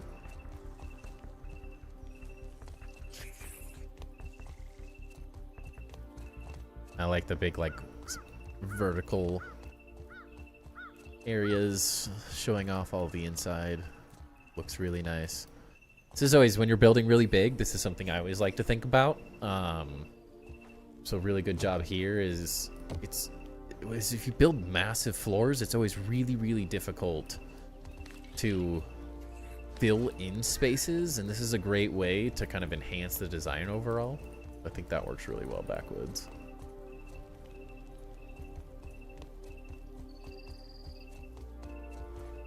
It's always a good one. This is very, very common in architecture in general. It's like having this like vertical shaft, not just dividing every floor of a building with a massive floor, but like allowing some verticality to go into it, breaks up the floors, gives you things to build around, really helps break up ideas. I think that works very, very well. Love the braziers.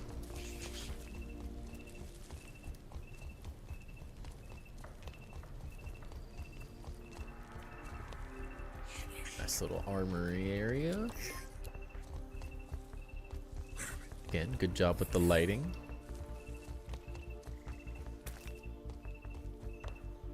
I got your stuff.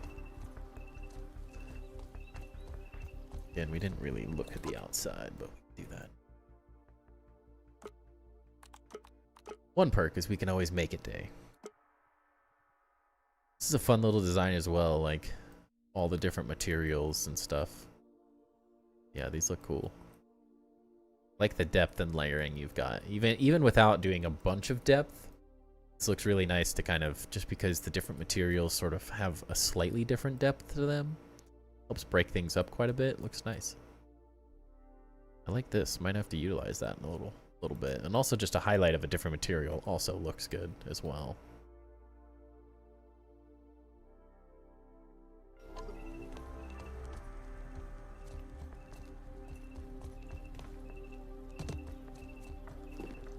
Movie night? Gotta go have a good night. Sounds good, rock me. Oh, what a movie night area. Perfect. Love these beanbags. Another great addition to the game. Love the theater.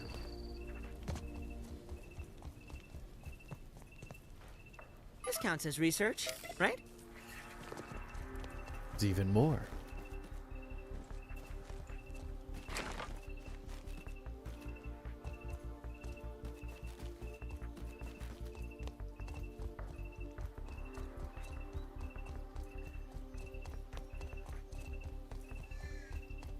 Round and around we go.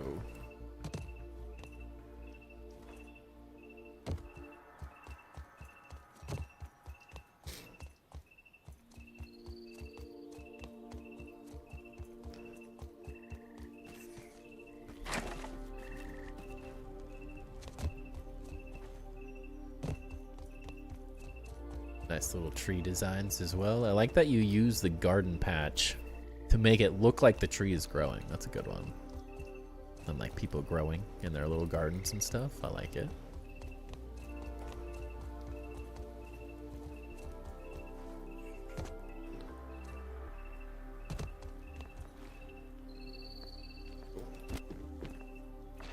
Nice little buggy barn design with a cup. I like that. It's a nice little way to cover this thing up. Looks good.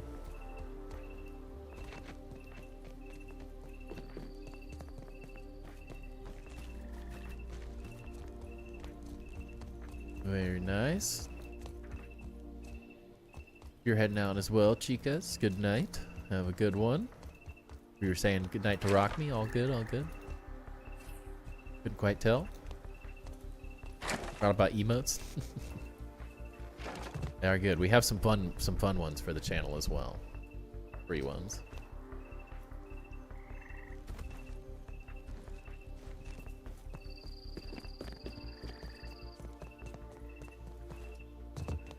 Always make sure to take advantage of the free emotes.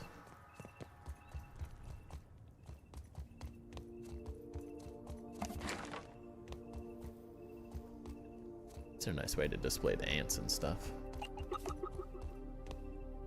Base is epic. It is nice. Backwoods has so many bases. It's crazy. Talking to Rock Me? Cool.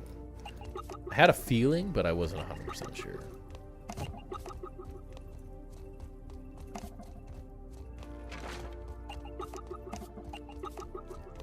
Backwoods posts a lot in the Discord as well if you're checking out ideas.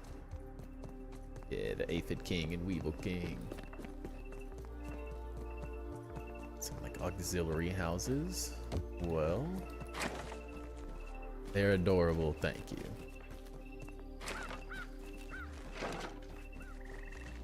Very proud of our emotes. They turned out really nice.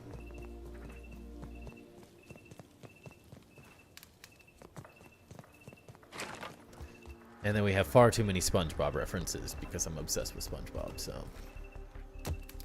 Child at heart. Child at heart.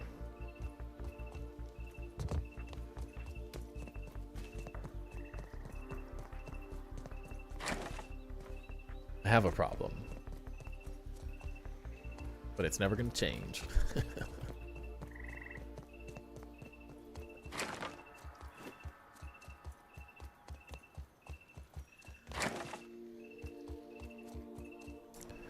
Very nice. Oh.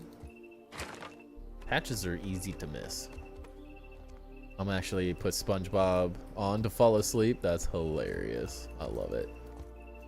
I don't know if I could fall asleep to it. I usually put an audiobook on to fall asleep. But I have a group of friends that when we get together is like all my buddies that I played soccer with growing up. And we played from like 6th grade till the end of high school and on. We played classic and we played high school soccer together, and like 90+% of our conversations are SpongeBob jokes. And we managed to have full conversations just using SpongeBob jokes and memes. You can check over by the ranger station. Okay. I did see that one. Nice little storage area. This is why creative makes me jealous, though. You can just... You know how many times we've had to farm Axel to get all these master builder chests done? Oh, it's painful. So painful at times.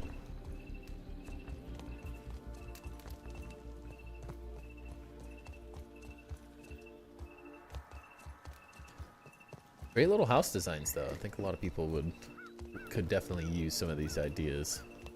This feels like Harry Potter's bedroom. Sleep in an attic. Yeah.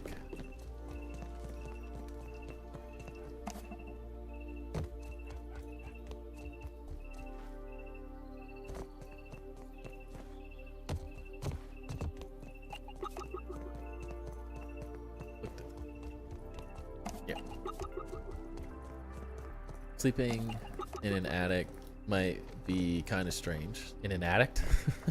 Thank you, Frostbit. Yes, it would be a little strange. I'm delusional at this point. I keep staying up way too late. I'm not getting enough sleep. And then by the time my brain gets to stream time, we're even more delusional than normally.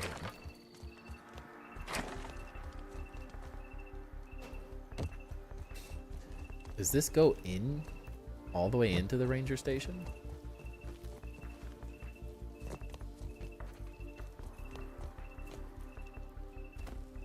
Did summer in Alaska, the heat and daylight make it rough to sleep, so I'm feeling your pain? Yeah, that's rough. That's very rough. Okay. Just goes to it. I like it. Yeah, I couldn't sleep with it being light out. That would be rough. More of a bunker. I'll like it. But yeah, man. I mean, very good design. I mean, obviously, I already know you're a good designer, so never worried. You build a lot of different stuff, but it's fun It's been a while since we got to check any of your stuff out, so it's fun seeing. I'll get over here without falling in the pit. Yeah, I mean, all the design looks really good. Way less The big time, base, I efficient like way how to get you've like around. divided everything up. The exteriors are all very interesting. The interior is like, I think whenever I see like a larger box like this, I'm always curious how someone's gonna divide the spaces up, and I think you've done a really good job doing that with this base. That's like it's such a difficult thing to do, is divide up a large open space like this.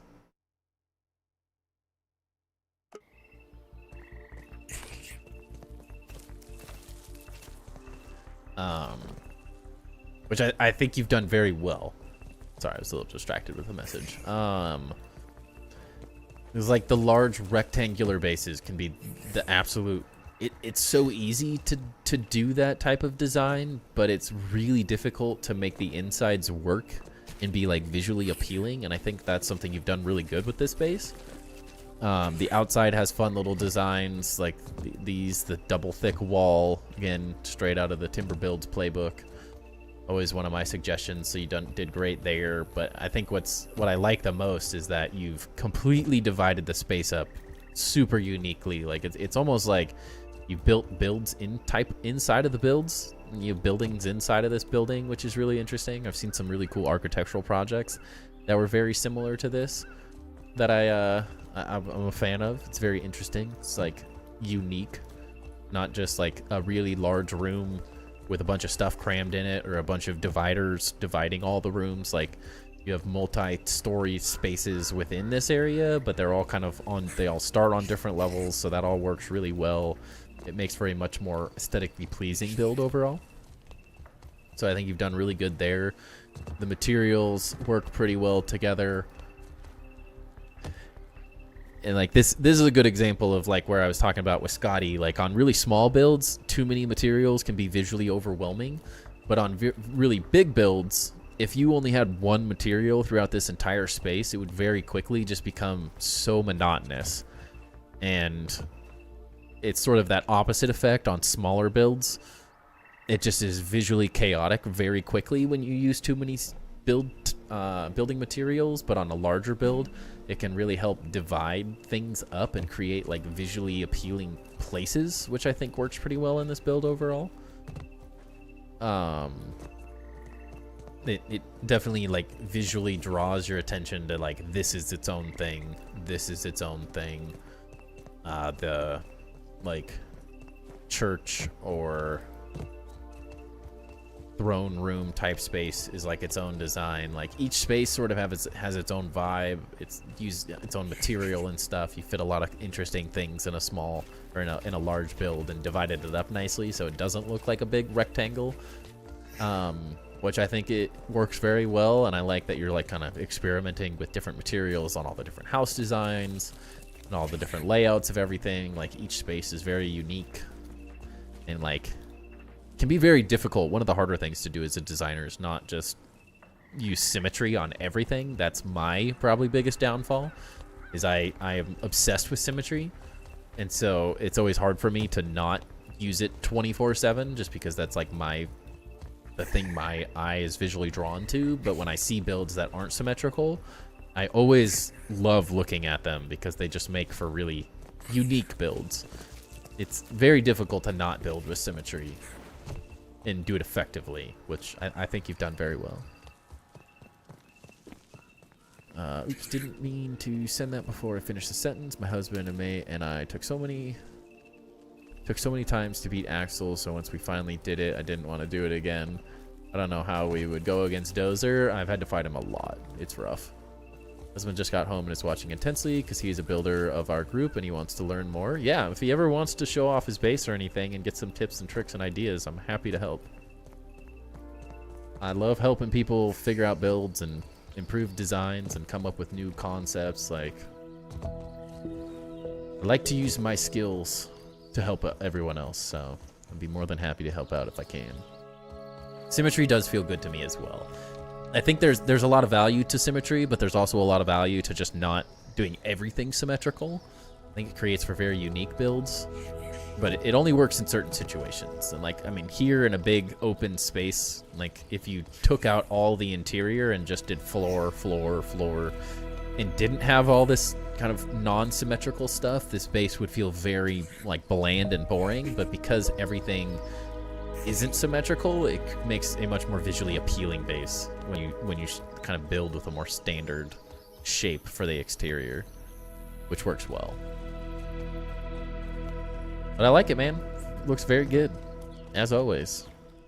The train, I'm really excited to see where the train station goes and how you continue that out. Like, lots of cool ideas. And eventually, as like you finish up the village and stuff, it'll be very cool. Interested to see what you're doing in survival as well. If you ever have more, let me know. I saw you shared that 700 something day world, so if you got anything in there you want to show off, let me know, because we always need more bases to show off. There is literally never enough bases for these. I'm always like hounding people that have even remotely talked about potentially doing a base tour when these come along. Like, I'm always begging people, share your base, share your base. We need more. Especially, I know we get more people reaching out and stuff when we get major updates and stuff, but it's that like time in between when people are taking breaks, waiting for content. It's always nice to have more people willing to share bases and stuff. We just build a base to house us and our crap. We never compare to these amazing bases. I mean, if he needs ideas and stuff, I love helping. No worries if not. There's no pressure whatsoever. But there is value in seeing everything. It only takes one little idea for someone else. Maybe I don't get inspiration, or maybe someone else doesn't like a certain type of base, or we have people that don't like creative and they only want survival, but they don't want big bases, but they don't want off-grid building.